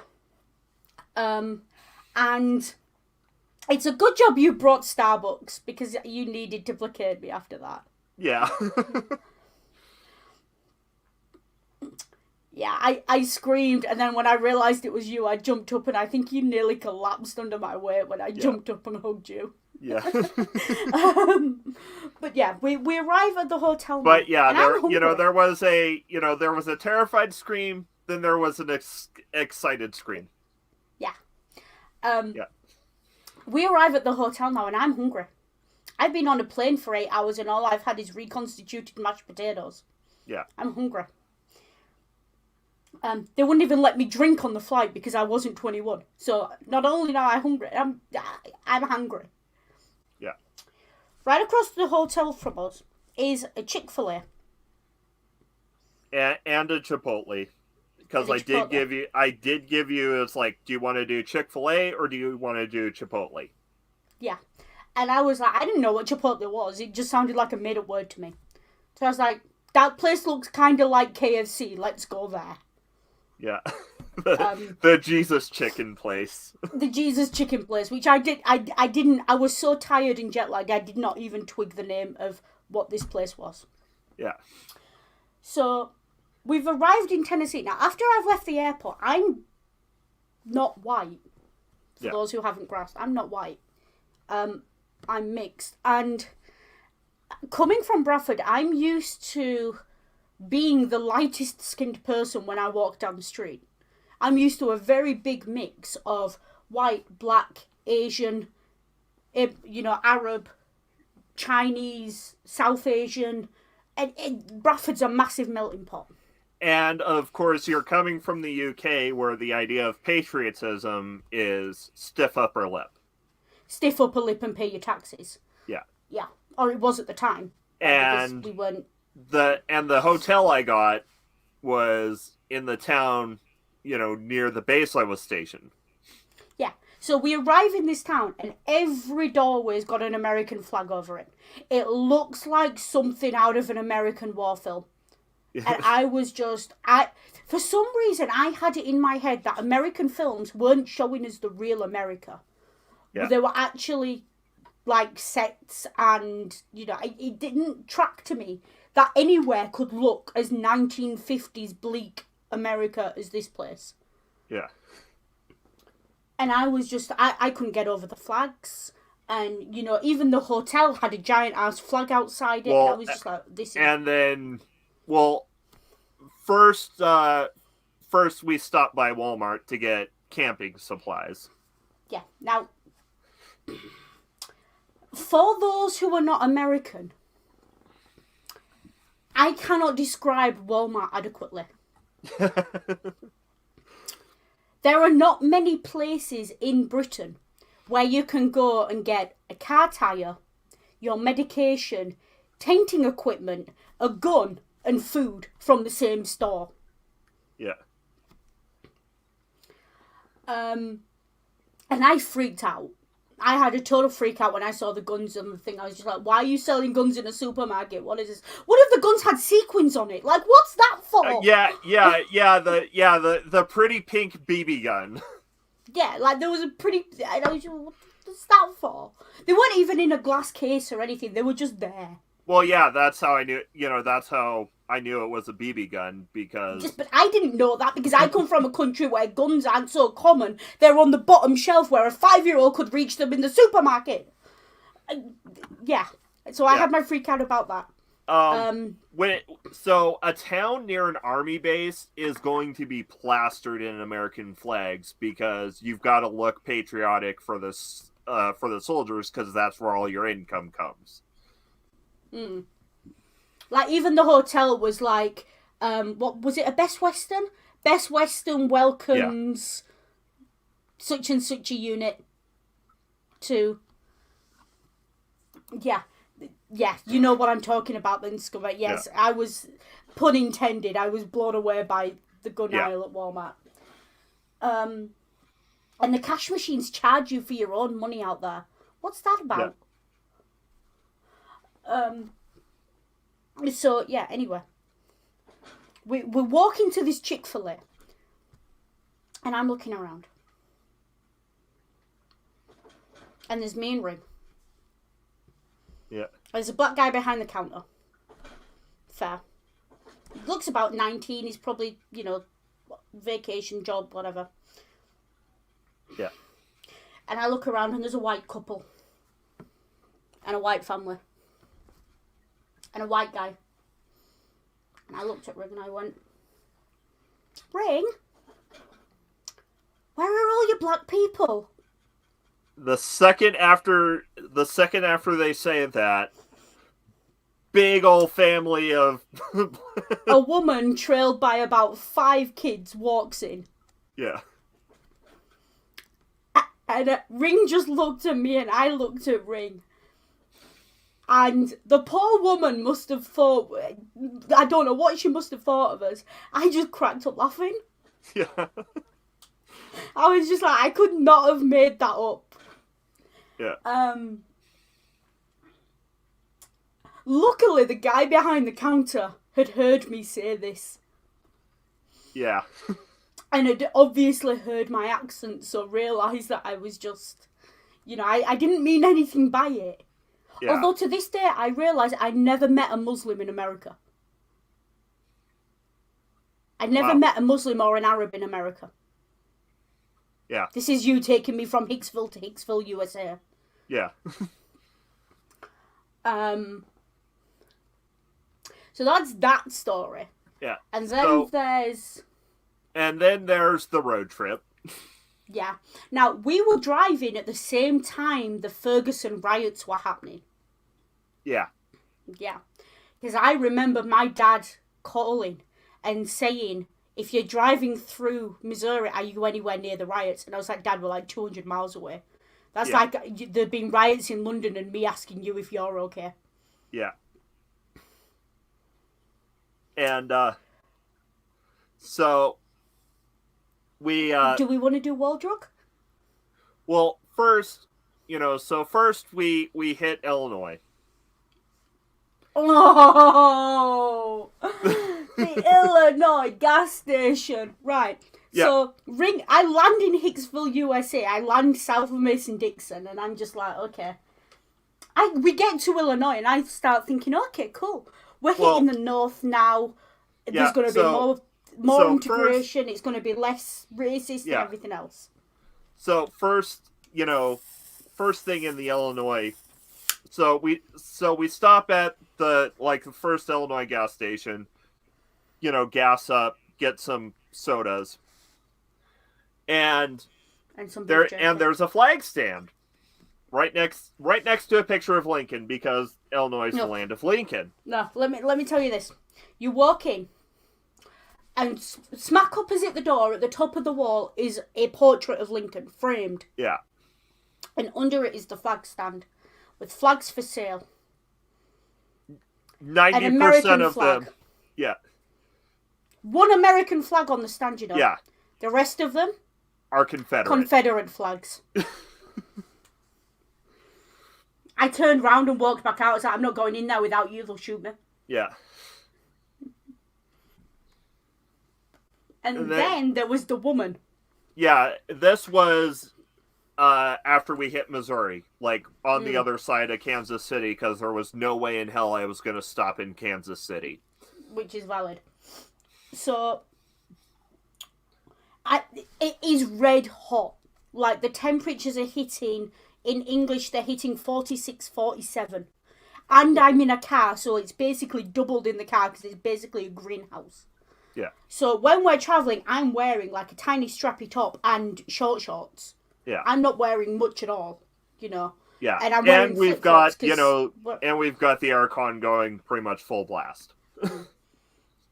And I'm still warm, and my skin's getting darker. I can physically see how my skin's getting darker day to day. Yeah. But I don't burn, so I'm alright, or at least I didn't burn under that sun. Yeah.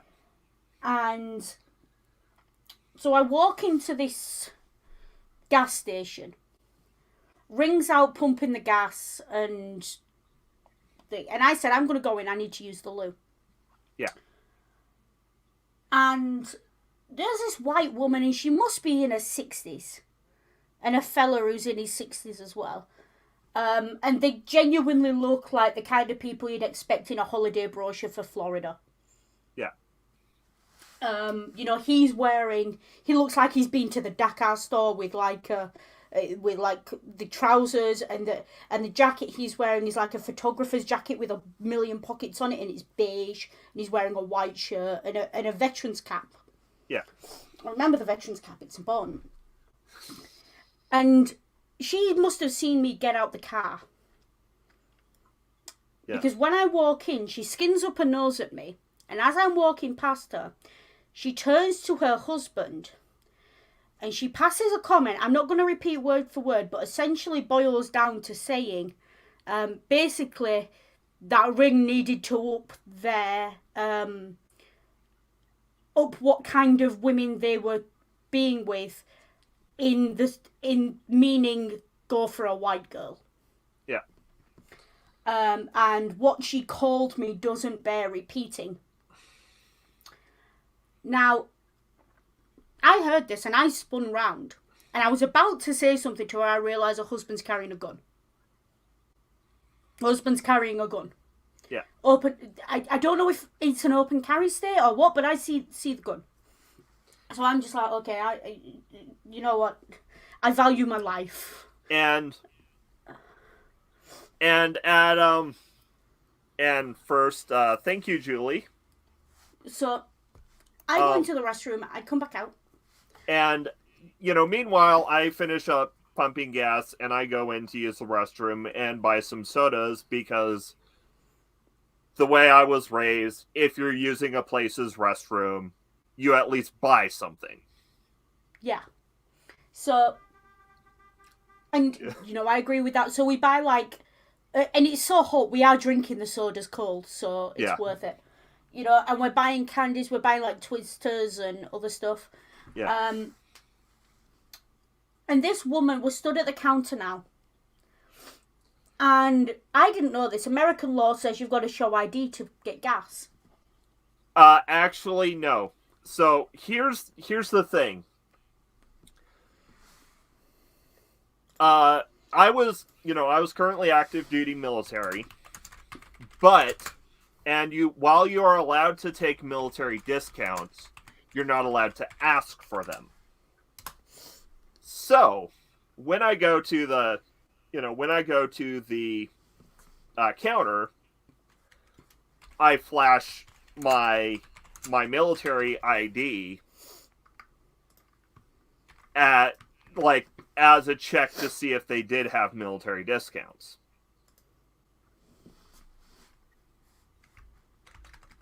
Yeah. Yeah.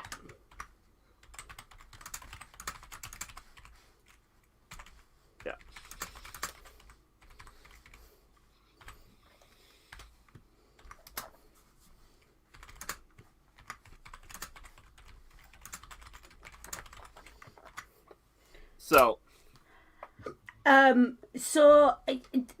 Okay, I will grant it, I was dressed like a slut. It was red hot. I can understand why she might have thought I was a working girl. But that's no excuse for the word she attached to it. If you think about biblical place names that are also synonyms for luxury. And also indicate and also have a racial slant to them. Which is weird because I've been called a lot of things to do with my race in my life. I've never been called that. I didn't even realise what she meant at first until I twigged. And Ring puts the military ID down and I walk up to Ring and she's watching us and she jumps into the conversation when Ring goes to pay and starts this whole American spiel of I'm going to pay for your gas because you're one of our soldiers and thank you. And I just looked at Ring. And I literally looked at Ring. And she starts going for her purse. And I looked at Ring, I said, if you take her money, I'm walking to the nearest airport and going home. Yeah.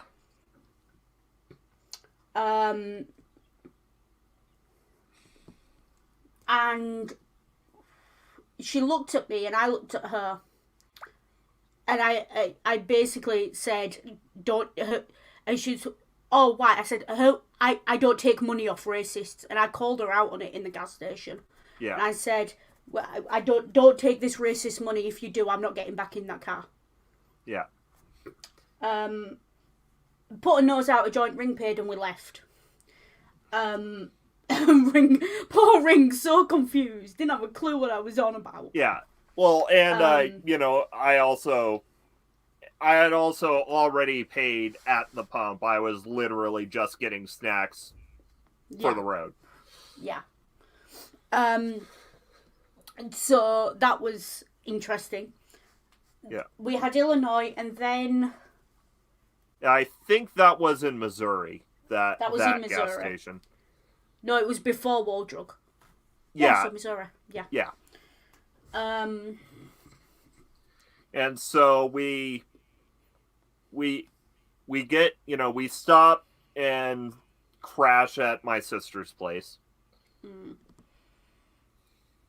Which wasn't too bad. Yeah. I was expecting a lot worse. Although she wasn't really there much, was she? It was mostly him. Yeah. Which probably helped, because she didn't like me at that time. Totally different story, which is not a funny, embarrassing story, so we'll skip it. Yeah. Though, Suffice to say, I mean, dear Americans, if you're Christian, don't tell someone who's not Christian American that they're unequally yoked, because in every other part of the world that has a racial undertone. So we are driving through the Dakotas because we're on our way to Yellowstone, because that's where we were going to meet up with my family. You know, camp near Yellowstone for the weekend. Yeah. Okay, so we stopped in Sioux Falls overnight. Yeah. And bit of background to this. Before we left for America, my parents were really worried. First time I've left the country, 20 years old. My dad sent me with a TomTom sat-nav. Yeah. Because he knew we were driving across the country and we'd been using it. Yeah. And so far, it hasn't led us wrong. Yeah, it's all good. Yeah. We leave Sioux Falls in the morning now. Yeah. And we pull out of Sioux Falls. And we're just hitting the highway. Yeah, and we decide to, like, you know, hey, we'll take a little detour, see Mount Rushmore. Yeah. So I put Mount Rushmore into the sat-nav and we get it set up and it's there and it's going. And then we pull onto the highway and the sat-nav pipes up in this deeply English accent. Yeah. Like, very Queen's English accent, and goes, what was it? In 127 miles, turn left. And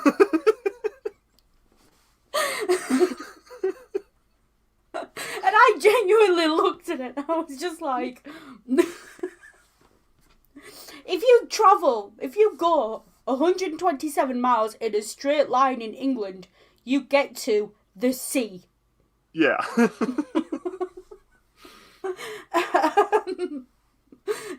So that was just, yeah, that was fun. Yeah. And then, yeah, American geography really confused me. And then there were the Oreo cows. The Oreo cows confused me. Yeah. But, so... Driving through South Dakota and the cows are like these stripy things. Well, and also the fact... stripy? And also the fact that there's nothing except Bible billboards and billboards telling you how close you are to wall drug. Yeah. Mm-hmm. Yeah. And we needed that glass of water by the time we arrived at Waldrug. Yeah. And side note, I convinced my parents that jackalopes were real. Yeah. And I don't know, Scummer. I think the M1's pretty straight. You could go 127 miles down the M1, but why would you want to? And then from here, that'll get you to like Oxford. So yeah, we do Waldrug. We go and we see Mount Rushmore. Mount Rushmore. Yeah. Okay, so Mount Rushmore, you walk around, and there's this particular spot that you can stand in, and if you lift your hand up, yeah, you can look like you're holding one of the heads on the mountain. Yeah, I think it was Roosevelt's head. Yeah. And so what does Ring do?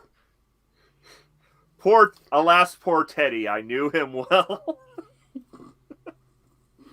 Not embarrassing, but still funny. Yeah. But that's the kind of nerds we are. And then, of course, like, once we hit the mountains, just Noodle was like 10 minutes of like stunned, awestruck silence when we hit the mountains. Oh yeah, no, it was beautiful. But I will say there was one point we were driving at night and a storm hit and I fell asleep in the car. And to this day, I don't know what you saw on the road. All I know is the car swerved and I woke up. Oh yeah, no. Oh yeah, it was yeah, it was late at night. I think we had just hit Wyoming because, of course, we detoured to see Mount Rushmore. Yeah. And it was getting on near midnight, and of course, I'm the only one who's been driving. Yeah, I don't drive. I literally don't have a driver's license. I honestly, I thought I saw like a rabbit or a rodent of some sort like scurrying across the road. Honestly, now looking back on it, I'm pretty sure it was just a hallucination. It was a jackalope. Yeah, it was a jackalope. It was a jackalope. Yeah. But yeah. And I woke up to this storm from hell we were in. Yeah. And I was just like, I just made you pull off at the next place. I was like, I don't care where we stop next, just the next turn off, take it. Yeah. For about 10 minutes there, and especially with me insisting we turn off at the next turn, we very well could have turned into the first 10 minutes of a Supernatural episode there. Yeah. Like, we could have been that couple driving along the road, pulling off at a town they don't know, who could get, like, murdered and put into pies by the locals in a small town. Yeah. That was entirely possible. Yeah, luckily we were only, like, 10 minutes away from Sheridan. Yeah.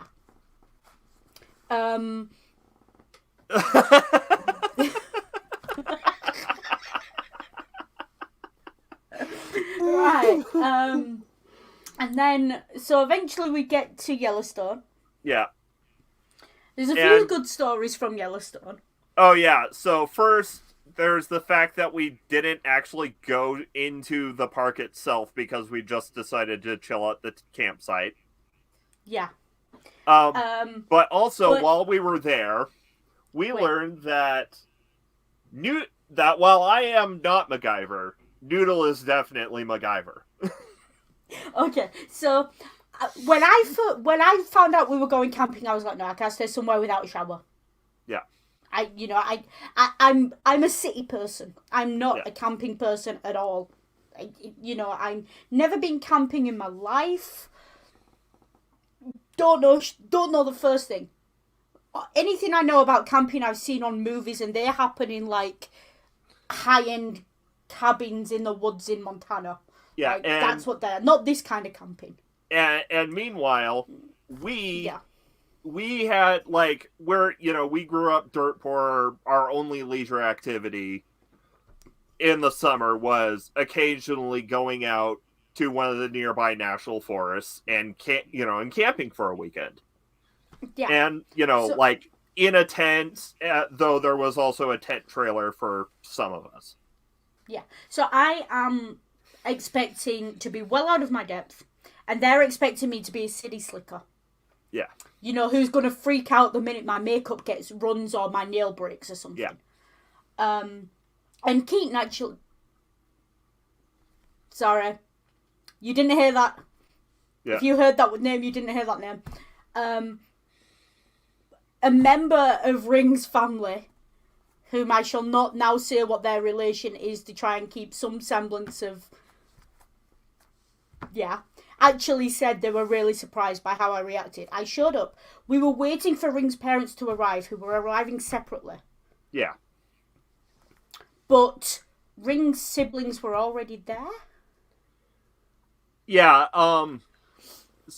like, because... Oh, yeah, that's why. Because,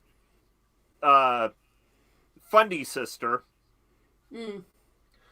was already in Montana visiting the family, and so she took my other siblings to the campsite first, and that's why we were... So Fundy's sister and the two others were there. Yeah. Parents are coming later. Parents are bringing the tents. Parents are bringing the food. Parents are bringing everything. So we've basically got what Ring and I have got in the car and whatever we can scrounge. Yeah. There's a fire pit, but no fire. They couldn't get a fire going for love nor money. All the wood's wet. It's been raining. They're screwed. Well, it wasn't that the wind was wet. It was it was really, really windy that day. Yeah, it was really windy.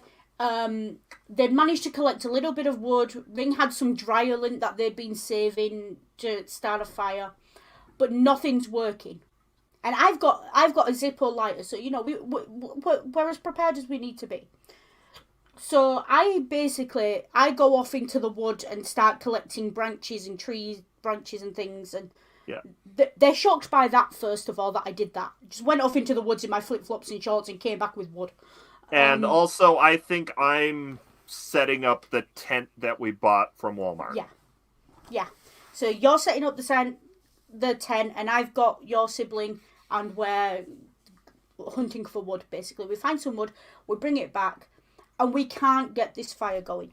Ring tries, sibling tries. None of them can get the fire going, and I'm fucking cold. It's getting late. I'm cold. I decide, fuck it. Now, Ring, Yellowstone has a lot of flies and insects. And Ring is allergic to DEET, so Ring has DEET-free insect repellent spray. And I decide, fuck it. I say, let me have a go. And Ring's younger sister looks at me, not the funny sister, the other sister, looks at me and says, there's no way you can do this. I said, watch me. I take the DEET-free spray. I take my lighter. And I do what every working class kid in Bradford knows how to do, because we used to fuck around with lighters and deodorant. Yeah. And I jimmy up a Rorschach flamethrower. Yeah. Whereby I basically light the lighter and catch the thing and spray it on. And they're all amazed. They can't believe I did this. Yeah. So we let the fire burn, we get it burned, we get all the chemicals burned off from the aerosol, and then we start, doing stuff. And they are still talking about me doing this 4 hours later when the parents arrive. Yeah. They're still so stunned. Even, and everything I did on that trip, they were just they couldn't believe how I adapted so quick. Because there was one moment where after we set the fire up, I turned to Ring and I was like, I feel grotty, I need a shower. And all three of them are looking at me gormlessly because it's a campsite. There's a cabin over there with a hole in it that's meant to look like a toilet. Yeah. But honestly, it'd be cleaner to just go in the woods at this point. Yeah. And we're right on the riverside. Lake. And I'm just I need a wash. We were on a lake shore. Yeah, we were on a lake shore. And the parents are there. No, it's the following day now. Yeah. Parents are there. And I wake up and I'm like, I need a wash. I've slept, I'm covered in fire soot from the night before. I need a wash. So I grab my little wash bag with my soap and my shampoo in it. And they're like, where are you going? Fully clothed in the same clothes I'd been in the day before because I'd slept in them because it was so cold. Yeah. I jumped into the lake. Yeah. And Ring's dad just looks at me. And Ring's looking at me. And Ring's brother's looking at me. And Ring's sister's looking at me. And Ring's other sister is looking at me. And Ring's mum's got her back to me, but turns and looks at me when they go, what did you... They're staring at me. And I looked at Ring and I went, I need to have a wash. And it's water. And it's as clean as it's going to get. Yeah. I literally stood in the lake and washed myself under those clothes, climbed out, fully clothed, dripping wet, then went into the tent and dried off and changed my clothes. Yeah. And they were horrified. They were like, why did you do that? I was like, listen, if something was going to come out of that lake and eat me, it would have done it in the night. Yeah. And it's water, and I needed to be clean. Yeah. I'm funny like that. I am very funny like that. In my defence, the lake was not that cold. It was warmer in the lake than on the land. Yeah, also, it was getting on to, early after... I think it was late enough in the morning that things were warming up. Yeah, I waited until later on in the morning, but I was like, I need to wash. we'd driven all day the day before. Then we'd built the fire, and yeah, I just didn't feel. Yeah. So, and then of course, we stay at the campsite for a couple days, and then we decide to leave, and well, as we're leaving, skip over the muffler. I'm not skipping over the muffler. I'm building up to the muffler. Good. So we decide to take my two younger siblings on a brief detour, because this was just the nature of the road trip, to go see the Museum of the Rockies. And I'm driving a Honda Civic, a very low, and this was a well-packed Honda Civic, so it's riding pretty low. I managed to get into the campsite perfectly fine. However, getting out, I backed over a rock and heard a crunch. And then the exhaust was much louder than it was before. Yeah. The entire third part of the exhaust in English, because that's the bit we call the exhaust, the box with the pipe coming out of it, had come off the car. The car, as a passenger, it sounded like the car had gone into limp home mode. It was so loud. So we put the muffler in the trunk. Yeah. Now, first of all, there's a few things about this that make it quite embarrassing for Ring. First of all, this was a wood. Why the hell did Ring drive their car? They had real trouble getting their car out there, because they'd driven down the side of the bank and parked right over the rock. Yeah. When there was a perfectly serviceable road within walking distance, they could have left it on. Yeah. And wouldn't have had the problems getting the car out. Because at one point, didn't we send your siblings out to push the car to get it out? Well, yeah, I think we had my parents help push. Yeah. And a Honda Civic is not. It's a great city car. It's a great long distance driving car. It's a comfortable car to sit in. It is not a 4-wheel drive. Yeah. Nor is it really made to go off-road in any way, shape or form. So the fact that Ring decided to drive it off the track to park it, and parked it over a rock,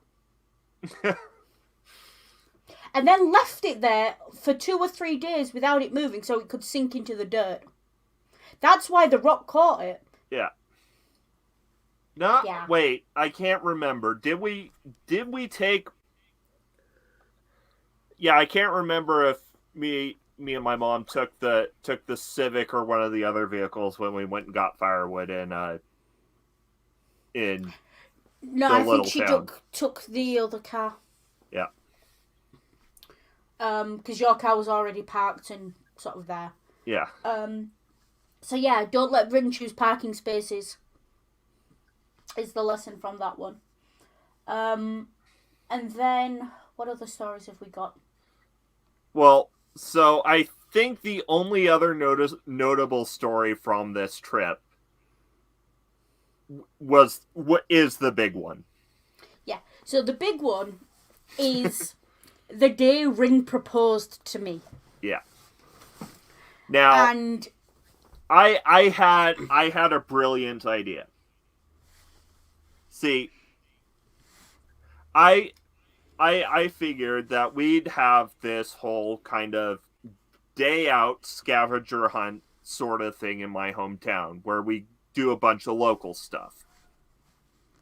So the idea was I'd take them to this local pancake place for breakfast, which was and is still very good. And strawberries. Yeah, and then we'd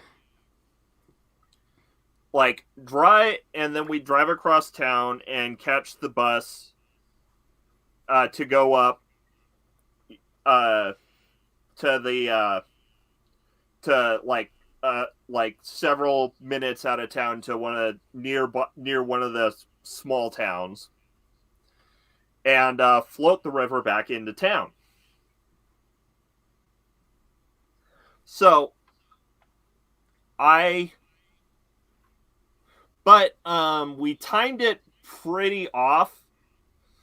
Well, No, I'm sorry. Ring timed it pretty off because I had no idea. I just thought they were doing a day out and showing me their hometown. Yeah. So now, the thing you've got to realize, I'd only been in America a week. Most of it spent in a car. I wasn't used to the way the roads were set up.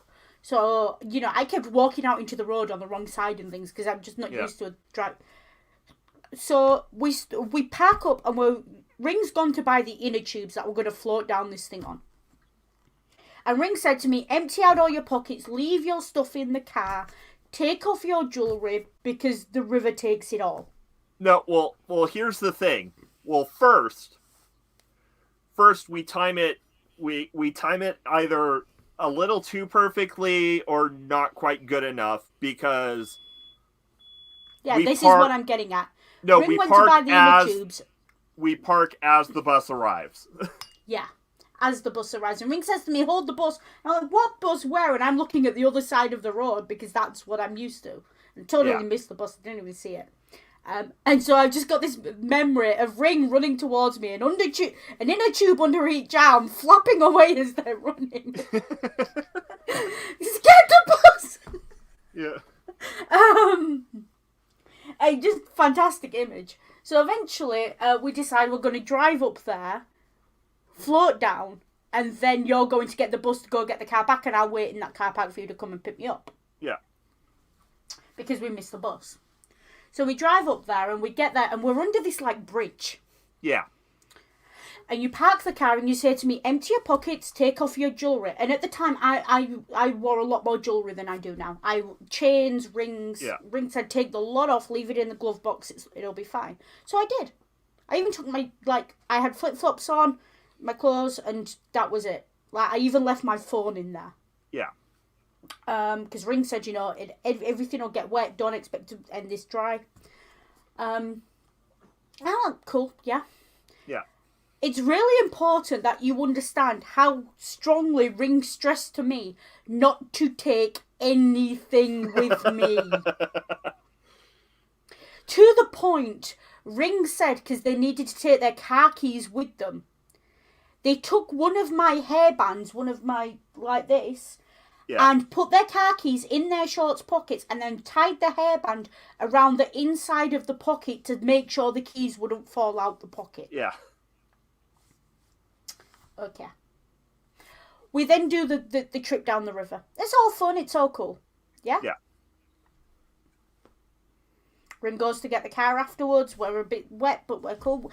We go back to Ring's parents' place. We get changed. Well, no, so here's the thing. You know, we go through, and we get out of the river, and I'm like, okay, I need to get on the bus to go get the car. And the bus wasn't free at this point. So I searched my pockets and my wallet, which had my money, which had the coins I took with me, was missing. Yeah.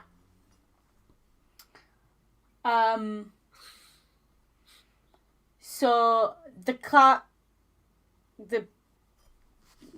whatever. Yeah. What was the river called? The Clark Fork. The Clark Fork ate your wallet. Yeah. Yeah.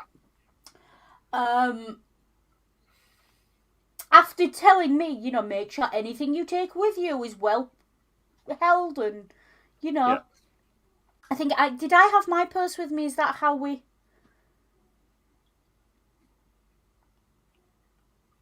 I think I had like some coins in the bottom of my pocket and change or something. No, I managed to get a hold of Fundy's sister, and she drove us up. Yeah. Okay, yeah, that was it. Fundy's sister drove us up.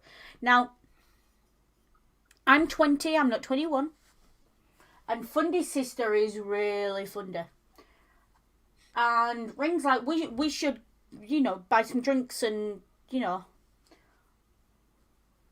this is later on, but we'll get to that. Just be aware, Fundy's sister is very funny and I'm 20 years old. It comes in knowledgeable.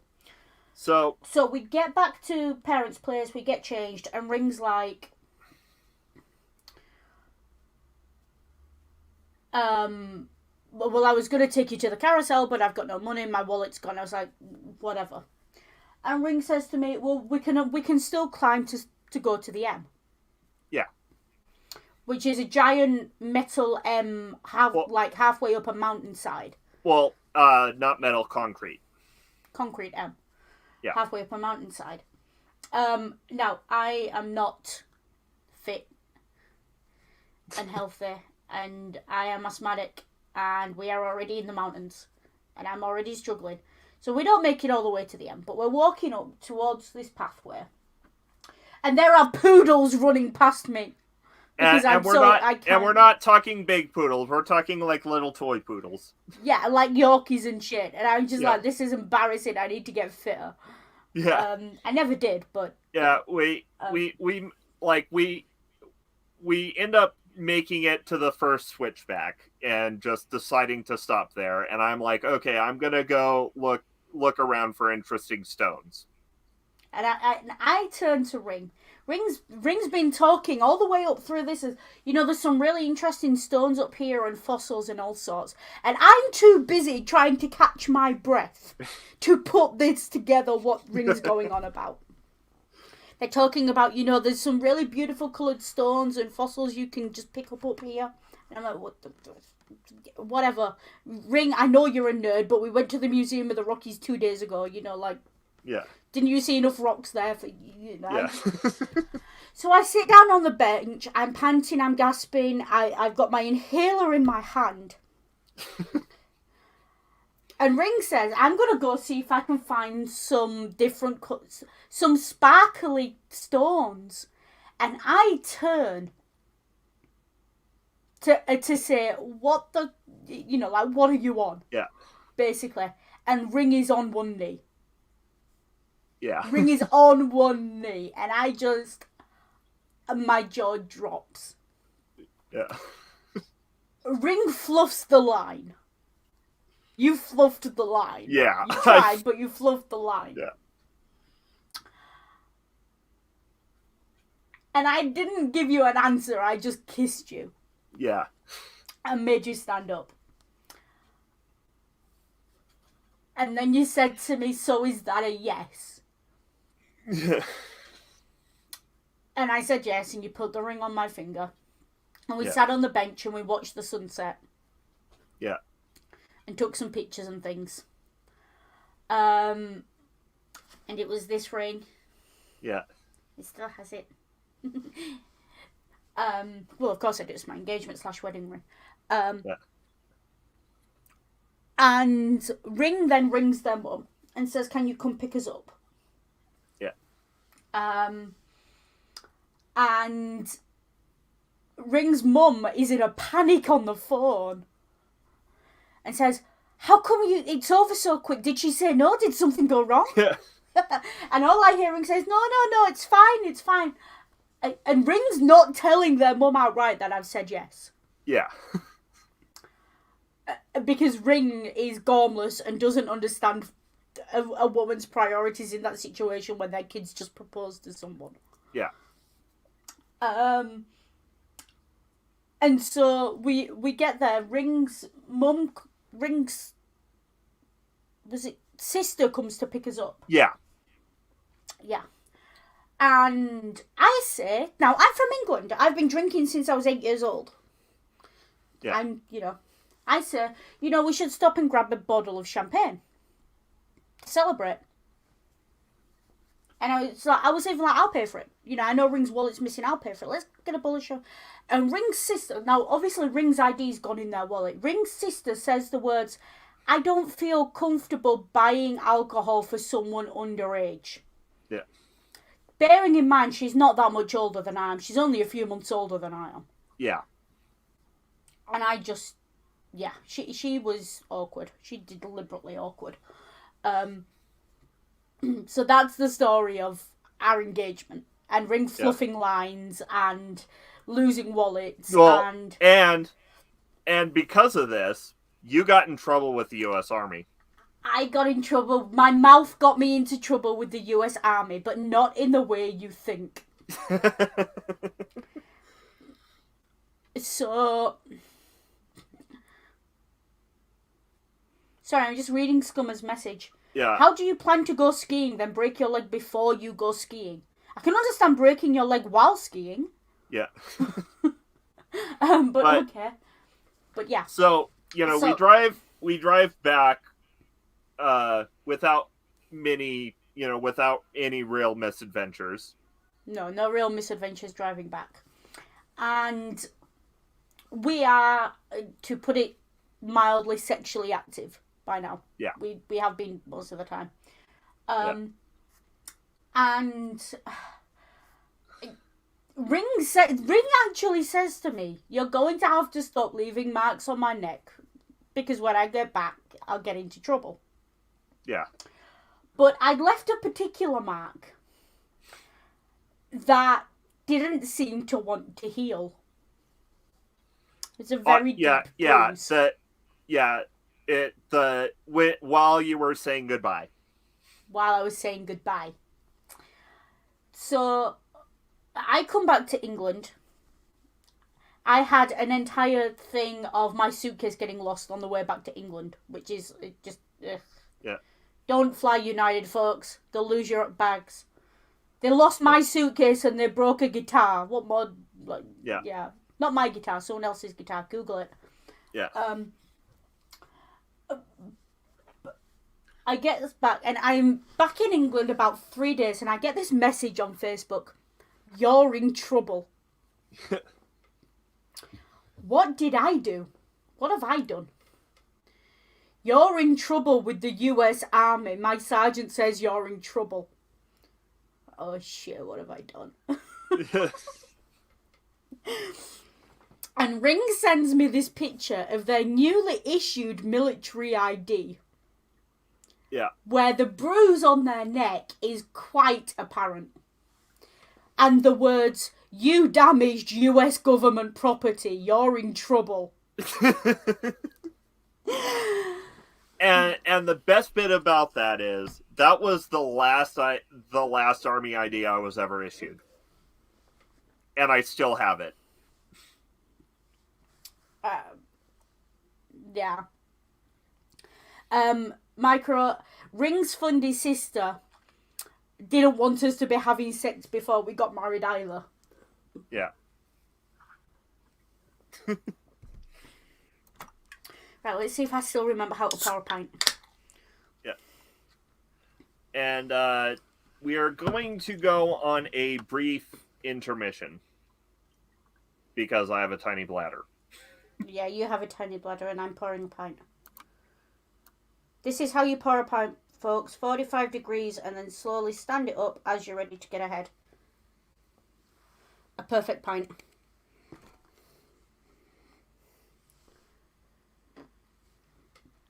I'm northern, I like a big head. But yeah, that's the story of our engagement.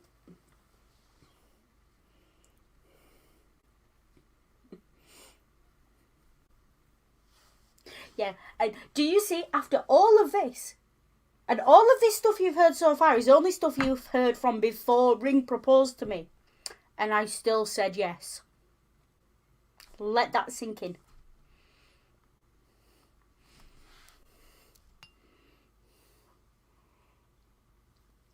Yes, but Ring hasn't been drinking at all, Hermit, and they still have a tiny bladder. Or they've been drinking like that iced tea thing they drink.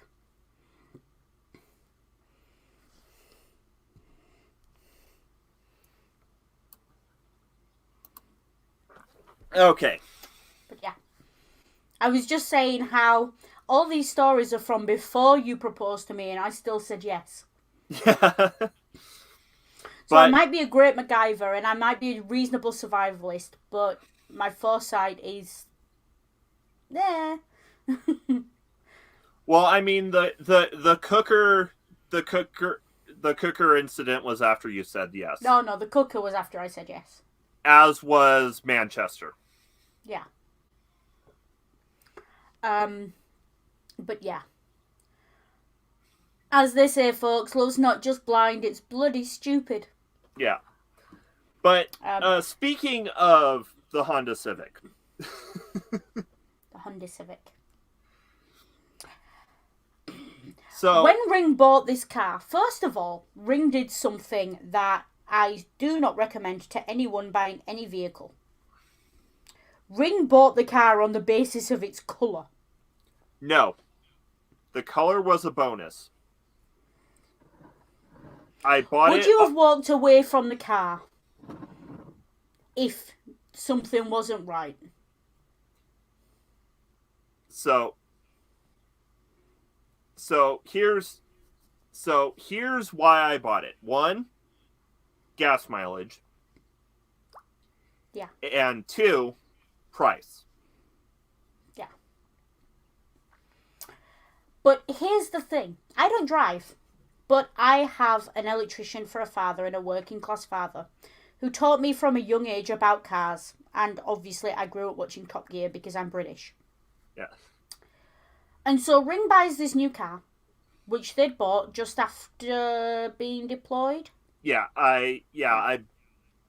And it was between this one that I could pay off completely in one go, or a slightly newer one that I would have that I could only pay half of that, half of the price, and I would have had to do the rest on credit.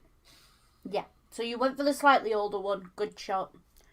And it was still in good nick. It had low mileage. It was, well, for America, it had low mileage. And you send me a message and you say, I've bought the car. And we're planning the road trip. And I say to you, check your tyres, check your gas. Yeah. So, check your spare. At this point, not only have I got the car, but I managed to drive the car all the way back, across the country. Yeah. And I said, before you do a trip like that, check all your basics. And I said, and check your spare. Make sure your spare's there in case something goes wrong. Well, no, because here's the thing. I'd already made it back to Tennessee from Montana. Yeah. But what I was saying was, because we were planning the road trip with me, and I was saying make sure the spare's all sorted. Yeah. And your exact response was, does my car have a spare? I don't know if my car has a spare. Yeah. So I go to Walmart. And I said, and you need to buy a jack, and you need a jack. Yeah. So you didn't know if your car had a jack. Yeah, so I go to Walmart, and I buy a spare and a jack. And then I go to put it in my trunk, as you do. And I notice, there's this little secret hatch underneath the floor of the trunk. And lo and behold, there was already a spare and a jack in there.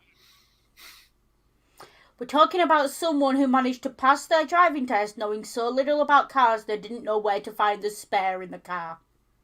Yeah. I married this person, folks. I married them. Yeah.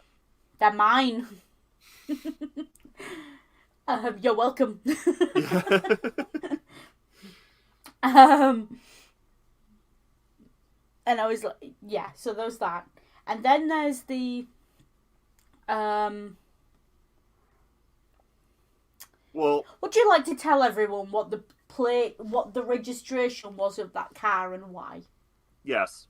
So I opted for a personalized plate when I got it.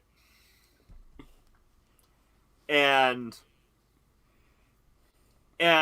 given how the car was a a particular shade of blue. I chose to have the plate say A110NSY.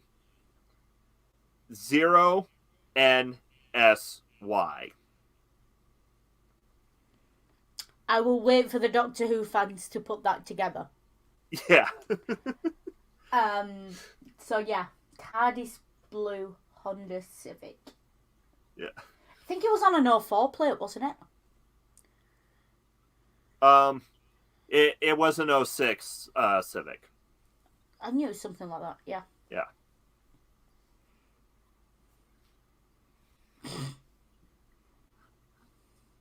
To be fair, Hermit, the engine on a VW Fastback is so small, you can fit it in a secret compartment that no one would know where to look.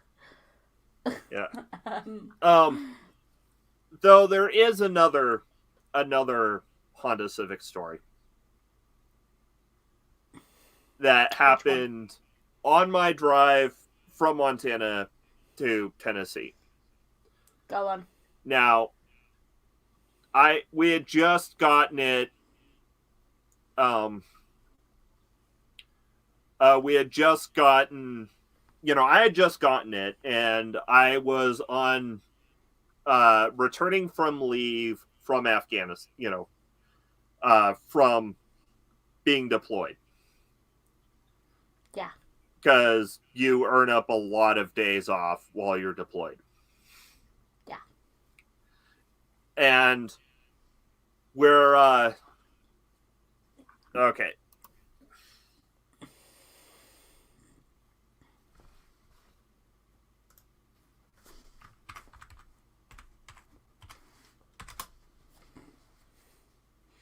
Allons-y. Allons-y. Yeah. Yeah.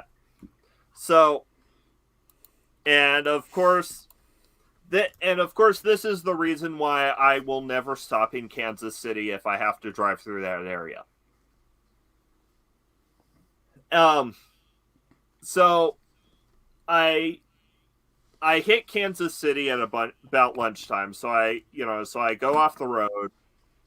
I eat lunch, use the restroom at a McDonald's, and go back on the interstate.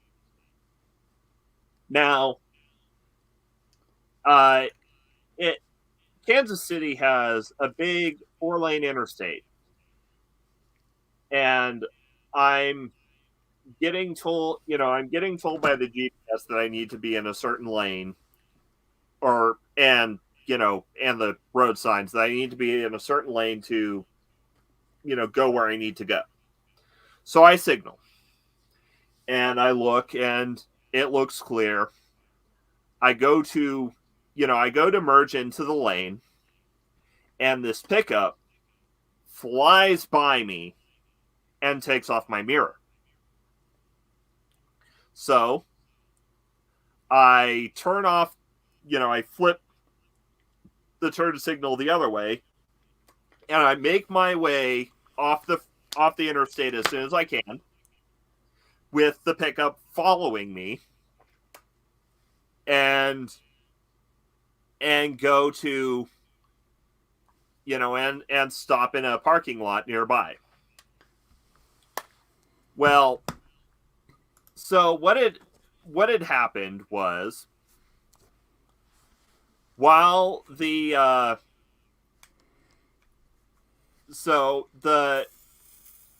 pickup truck, well, so we're there, and we're kind of doing the whole exchanging if information. you just saw me light the wrong end of a signal, you didn't. And we're having, we're doing the exchanging information, which is a little bit awkward because I didn't quite have a physical copy because it hadn't arrived in the mail yet.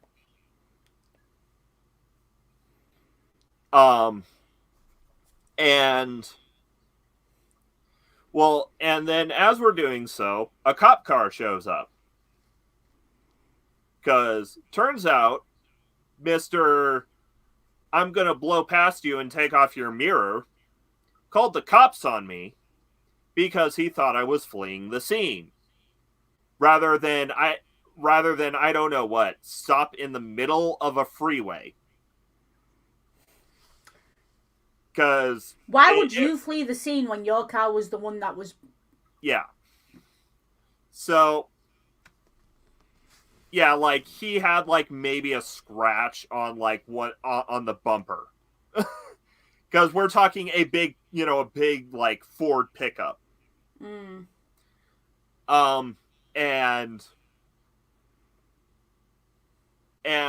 so, cops show up and the whole, it's an accident where we had to show up. Someone's got to get a ticket. He tells his side to the story to the cop. We're in our own cars. I tell my side to the story where it's like, hey, I signaled, it looked clear. I was changing lanes. He blew right past me and took off my mirror. I got the ticket for failure to maintain a single lane of travel.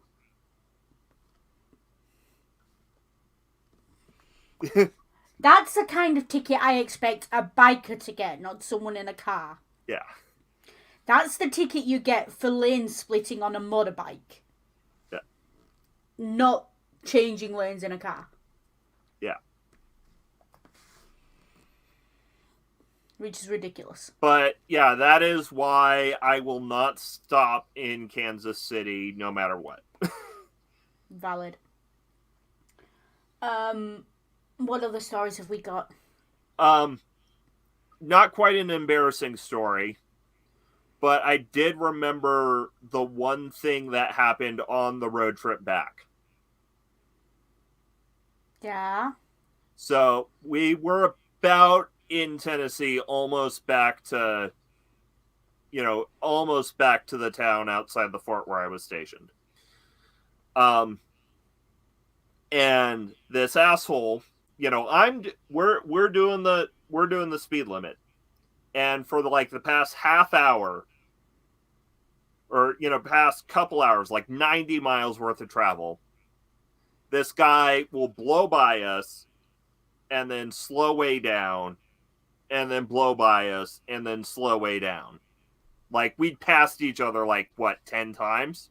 Easily, yeah.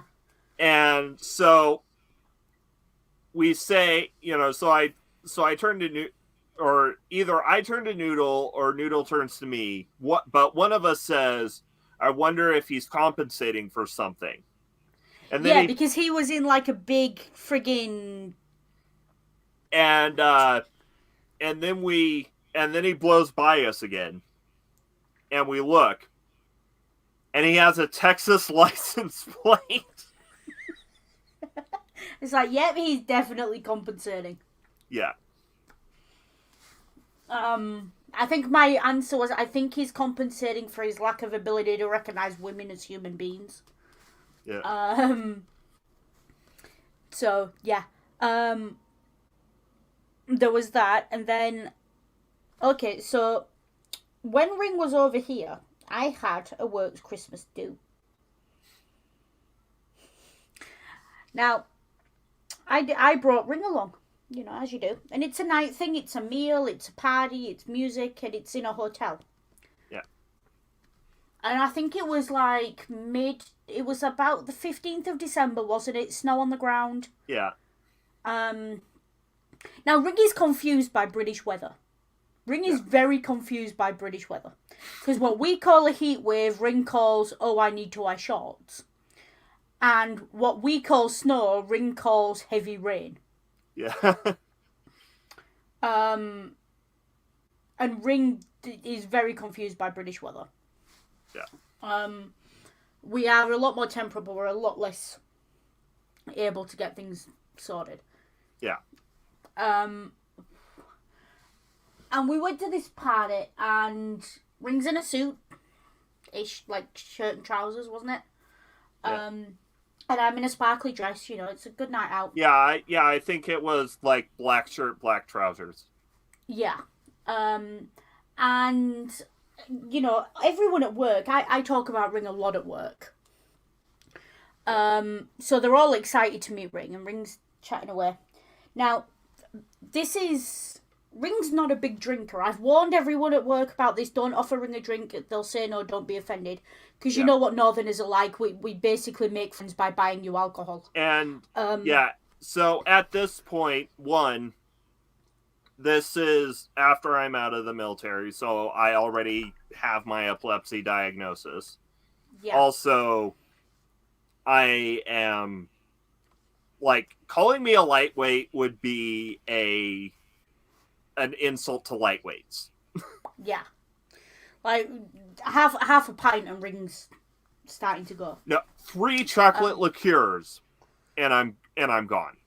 Yeah, the Aldi cherry chocolate liqueurs, free, and Ring was gone. Yeah. Giggling on the floor.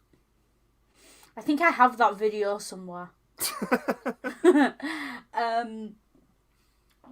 But yeah. So we were at this party, and Ring says, I'm not going to drink. I'm like, fair enough. We sit down at the table, and the way work did it, everyone had... There was a big thing in the middle of bottles of Budweiser, and then there were bottles of wine on the table as well, and it was a help yourself thing. Yeah. And I was swapping left, right, and centre with people. People who didn't drink Bud wanted wine, so I gave them some wine. They'd give me their bottles of Bud and this, that, and the other. And with my mum being Jamaican, I know the trick. So what I do, and what I always do when I go out, especially if I'm drinking bottles, I keep the bottle lids. And I keep them in a pocket. And I was adding them to my pockets. And the following morning, now it had been a late night. I think we got home at about 2:30 in the morning, didn't we? Something like that. Around then.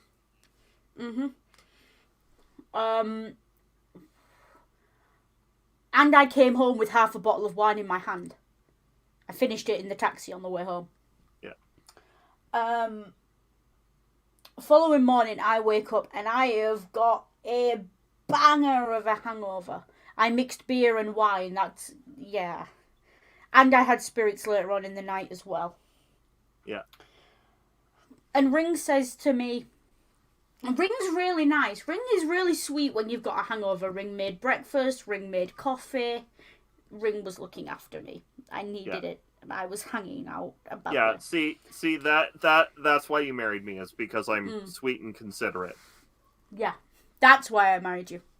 Yeah. It is actually. But and I'm hanging out and Ring makes his coffee. Now, I think the funniest thing about this was Ring's reaction. My dad's Polish, so I have some weird hangover cures. Yeah. I go into the kitchen and go into the fridge and I take out a jar of pickles. And Ring looks at me and says to me, "What are you doing?" And I looked at Ring. I opened the jar of pickles. I looked at Ring and I said, "Listen, either I'm going to puke in the next 10 minutes or I'm going to be fine." I put the jar of pickles to my mouth and drank the juice out of it. And the way Ring looked at me. Yeah. And Ring just looked at me and was just... I've never seen anyone look so horrified. Because essentially what I was doing was drinking straight vinegar. Yeah. And I drank it. And then I said, right, I've had breakfast. I've had that. And we sat down in front of the TV and we vegged out. Yeah. But your reaction to that was hilarious. You went to my dad and you were like, "She drank the pickle juice." My dad was like, "Yeah, and Ring just did not get it at all. Now, speaking of alcohol, so I've got a couple that happened relatively close to each other. Before you proceed, I need to advise. I need to remind you, this is Ring's embarrassing story stream, not Noodle's embarrassing story stream. Yeah. Good. Just so you remember. Well, so we're on our way back. We speaking as me and my unit on our way back from Afghanistan. The rum and Brit. Oh. Yeah. So we're gonna have a brief layover in Dublin. And so, we're on the airplane. It's actually a fairly comfortable airplane, like a Civi type airplane. And the pilot comes over on the comms and says, well, does the, we're about 20 minutes away from landing, get your seats upright, make sure your seatbelt's, buckled, yada yada yada, and then goes into, and if your chain of command says it's okay, and then there's a 2-minute pause, followed by a very quick, never mind, you're not allowed to drink. Welcome to Ireland. Oh, fantastic! Yeah, presumably, what I gathered happened was the pilot was going through his, the spiel that he went through like 100 times before, and whoever was, and the guy who was in command in the flight went up into the cockpit, reamed him for even daring to suggest that we might be allowed to drink. Hence the 2-minute pause, and then the never mind, you're not allowed to drink. Welcome to Ireland. Just something that's been said in the comments yet. Scummer, Ring took me to a Waffle House, and you can basically get a full English breakfast on a waffle in America. Yeah. I was. The only thing you can't get is black pudding. Yeah. What waffle? Given the choice between IHOP and Waffle House, I'd go Waffle House. Yeah, same. We did IHOP as well, though, didn't we? Yeah, I think so. The problem is, we did IHOP, and then you took me to that local place in your hometown, and I was like, this has ruined pancakes for me. They ruined any other pancakes for me. It just wasn't the same. Yeah. Well, wait. I never made you pancakes. I just made you French toast because I'm not really a pancake person. Yeah, no, you made me French toast for a week after we got the new cooker, which is 98% of the reason I forgave you for the old cooker. Yeah. The other 2% is not mentionable on stream. So, anyways, we're finally back in the States, and some of the guys in my squad invite me to go to one of the local bars. And so, we go. And I should point out, Ring told me they were going. Yeah. And Ring was like, I don't know if I'm going to go. And I was like, go have fun, enjoy. Go get wasted. You just spent 12 months in a Muslim country. Go have fun. Yeah. You spent 12 months at work. Go cut loose. So... And I know the stories. I know what soldiers are like. I grew up working class. I've got friends who are in the British Army and things. I know what soldiers are like when they start drinking. So I wasn't expecting to hear from Ring for 3 days. And then I was expecting a message that they'd been found in a dumpster, half naked. That's what I was expecting.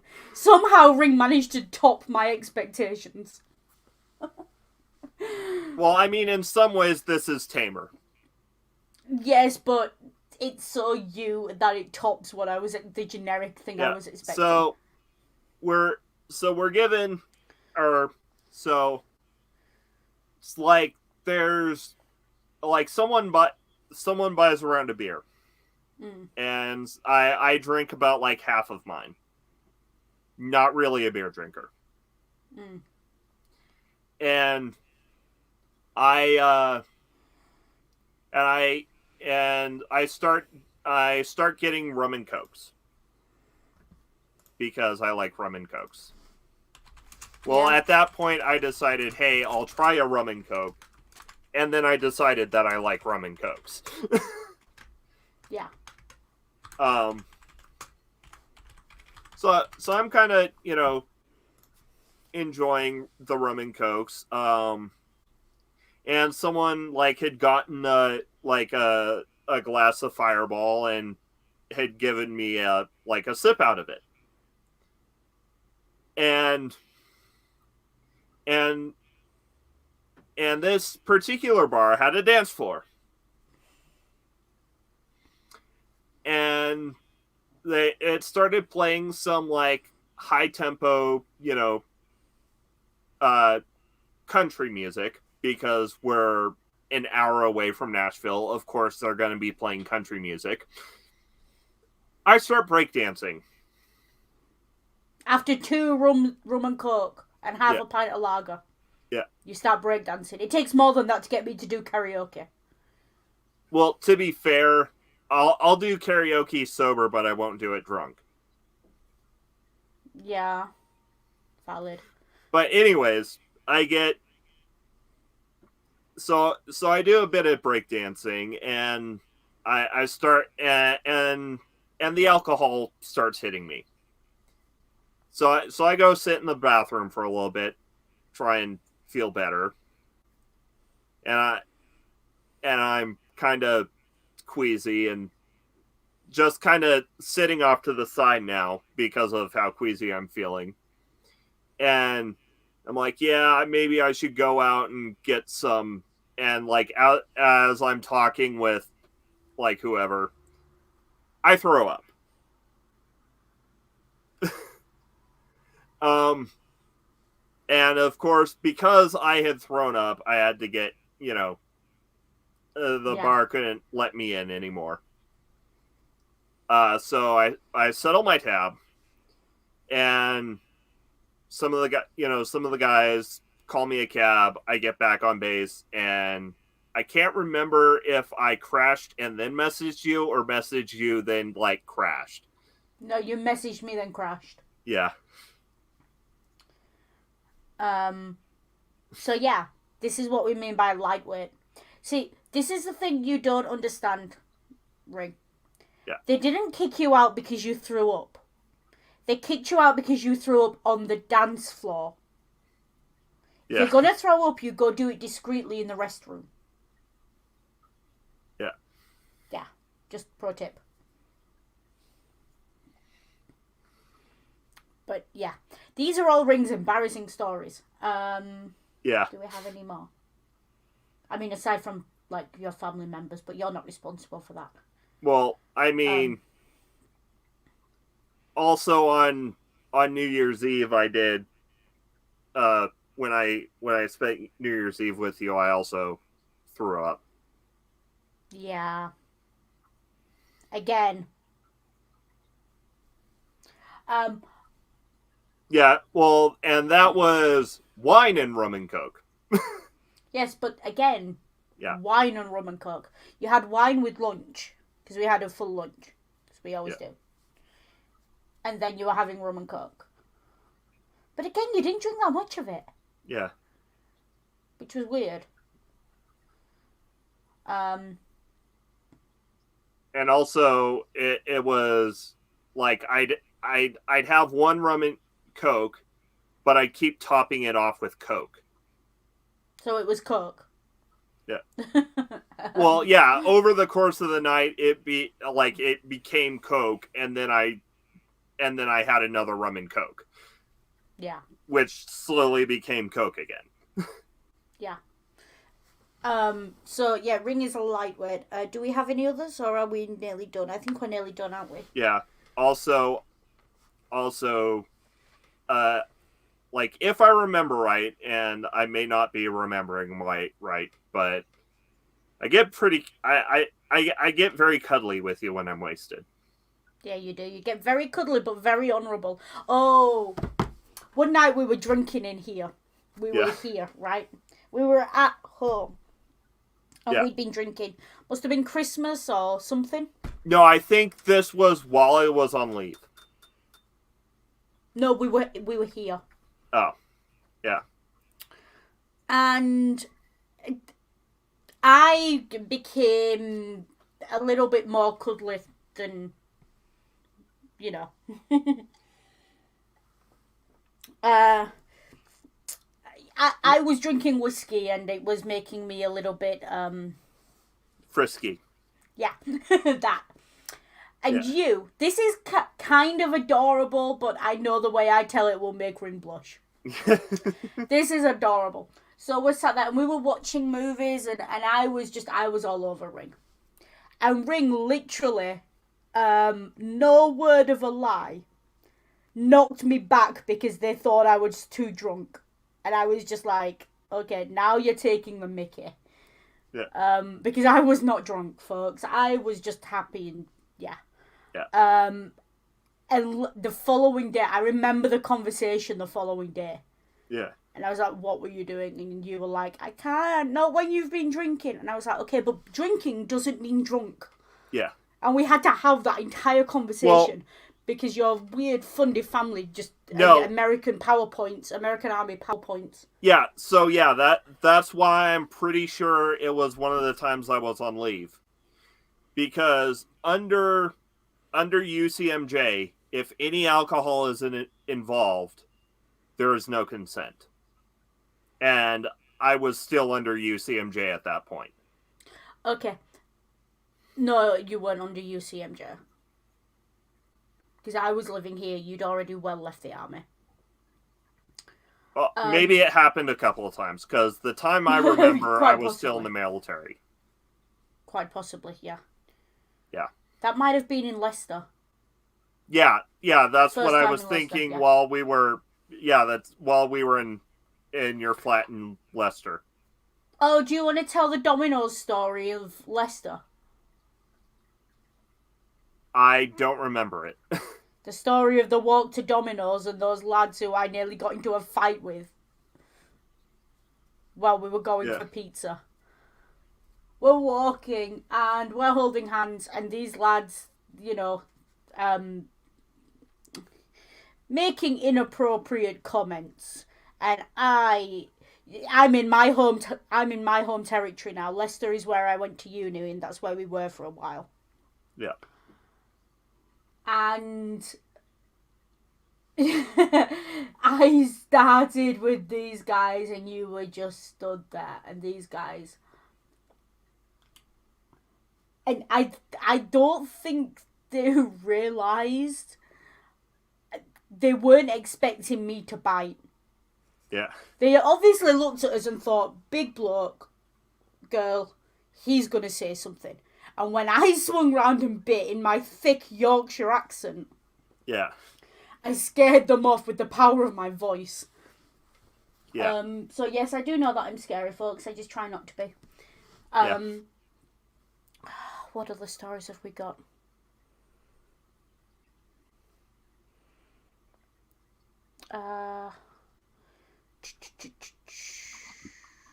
Also, I'm pretty sure this is referring to the drunk story. Yes, thank you, Julie. It was very sweet. Ring is very sweet and very honourable, but also kind of frustrating.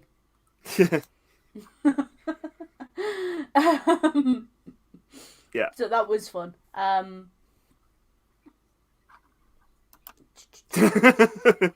Noodle. Pretty much. Yeah.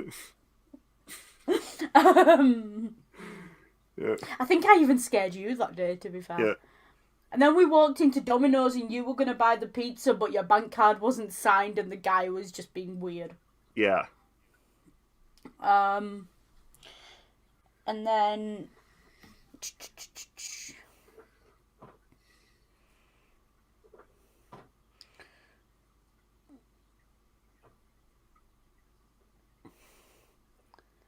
What other stories have we got? No, I remember when that was. That was when you came and I was graduating, so that would have been 2016? Yeah. Oh yeah. While we were in the while we were doing uh the the trial living together thing. Yeah. And then there was Blackpool. Yeah. That's more me embarrassing though, so you'll have to get me to 200 subs to hear that one. Yeah. Or Um, yeah. Or maybe we'll save that for a milestone and do like both of us embarrassing. yeah, we are just embarrassing though, aren't we? Yeah. Though I mean, Blackpool is also when I had the tooth abscess.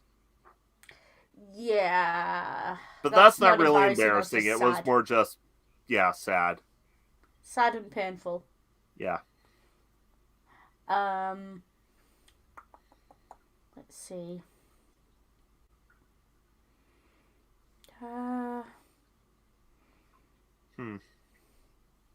think that's everything. I think that's about everything. Yeah. Yeah, I think that's though it is kind of weird that I don't have any from when I'm swinging the other way. Um, I think because you're less likely to blush, you're just less. Like aside from the not learning how to or not knowing how to operate certain pieces of clothing. Yeah.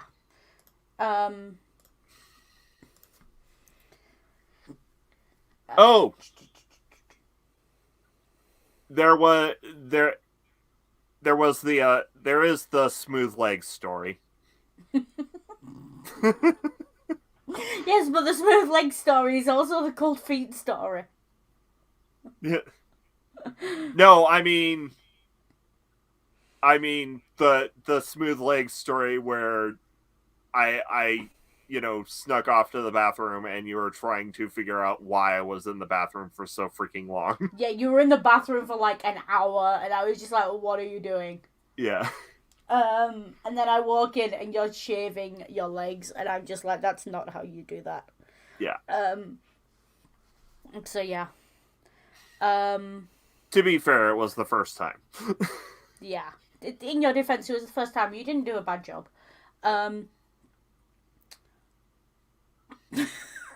Sorry, I've just got you squeaking. I've just got the memory of you squeaking in my ear. Oh, cold feet. Yeah. So, I'd got out of bed to get a drink or something in the middle of the night. And the kitchen floor's like plastic lino. Yeah. Vinyl. And it's quite cold.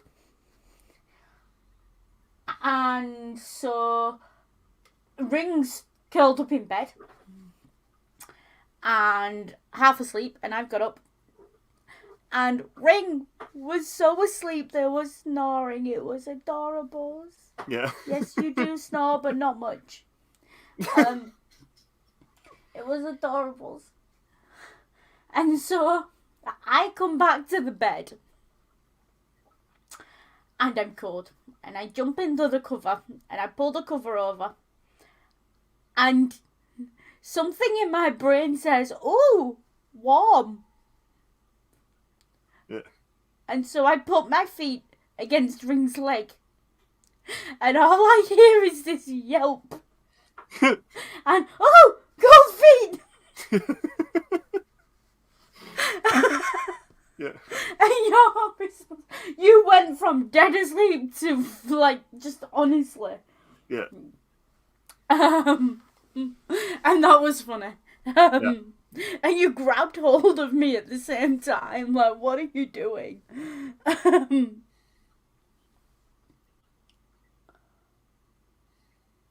So that was fun. Yeah. What else have we got?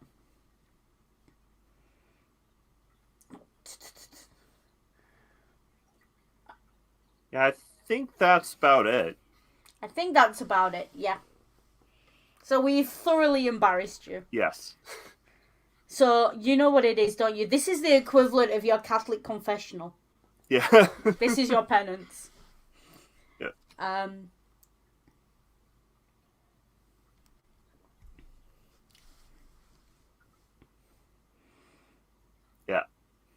So, we've been going 3 hours anyway, yeah. so... So, of course, shilling. Shilling. I don't have anything to shill. Yeah.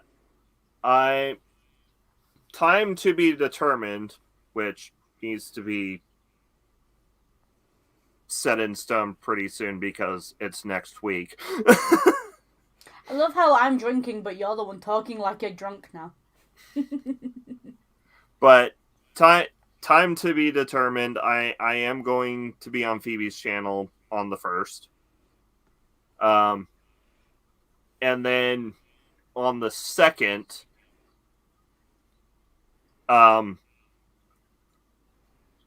hopefully we're back to usual medium musings times. 2nd might be a different case for other reasons. Mm-hmm. But next week we are going to be picking back up with Animation Month with the Emperor's New Year, in which we will be discussing the Emperor's New Groove. And then, of course, we'll finish it off with Brave. And then we're going to have like about a month or so worth of fun discussion topics. Yes. And that reminds me, I have another idea for a good topic for later. Cool. Yeah.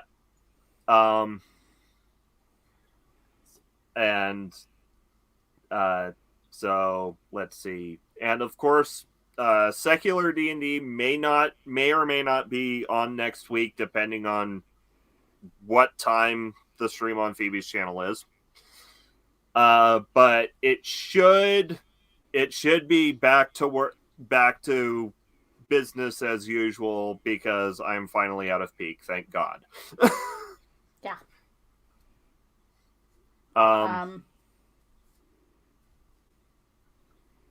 And we have a lot to look forward to in 2022. Yes.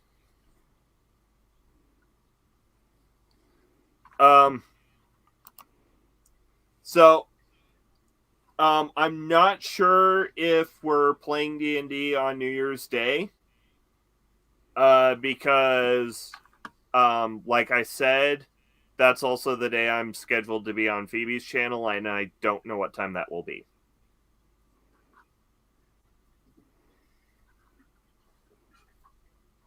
Cool. And yeah. glad that my pain brought some good into the world. Yes. My poor Cooker. A moment of silence for my Cooker.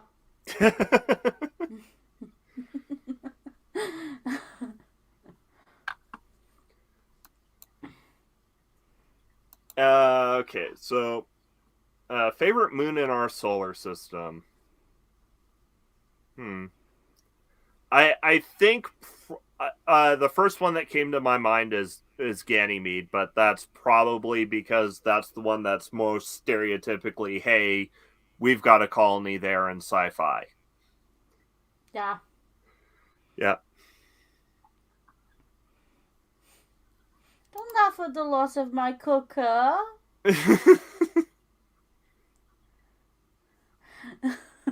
Yeah.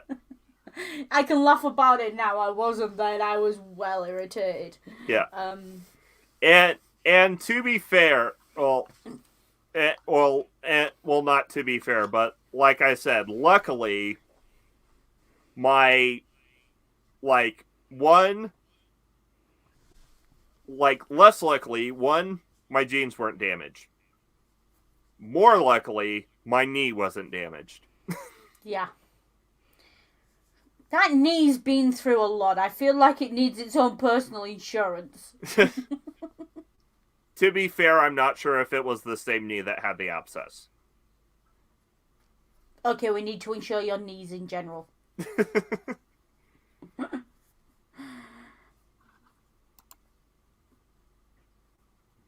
Thank you.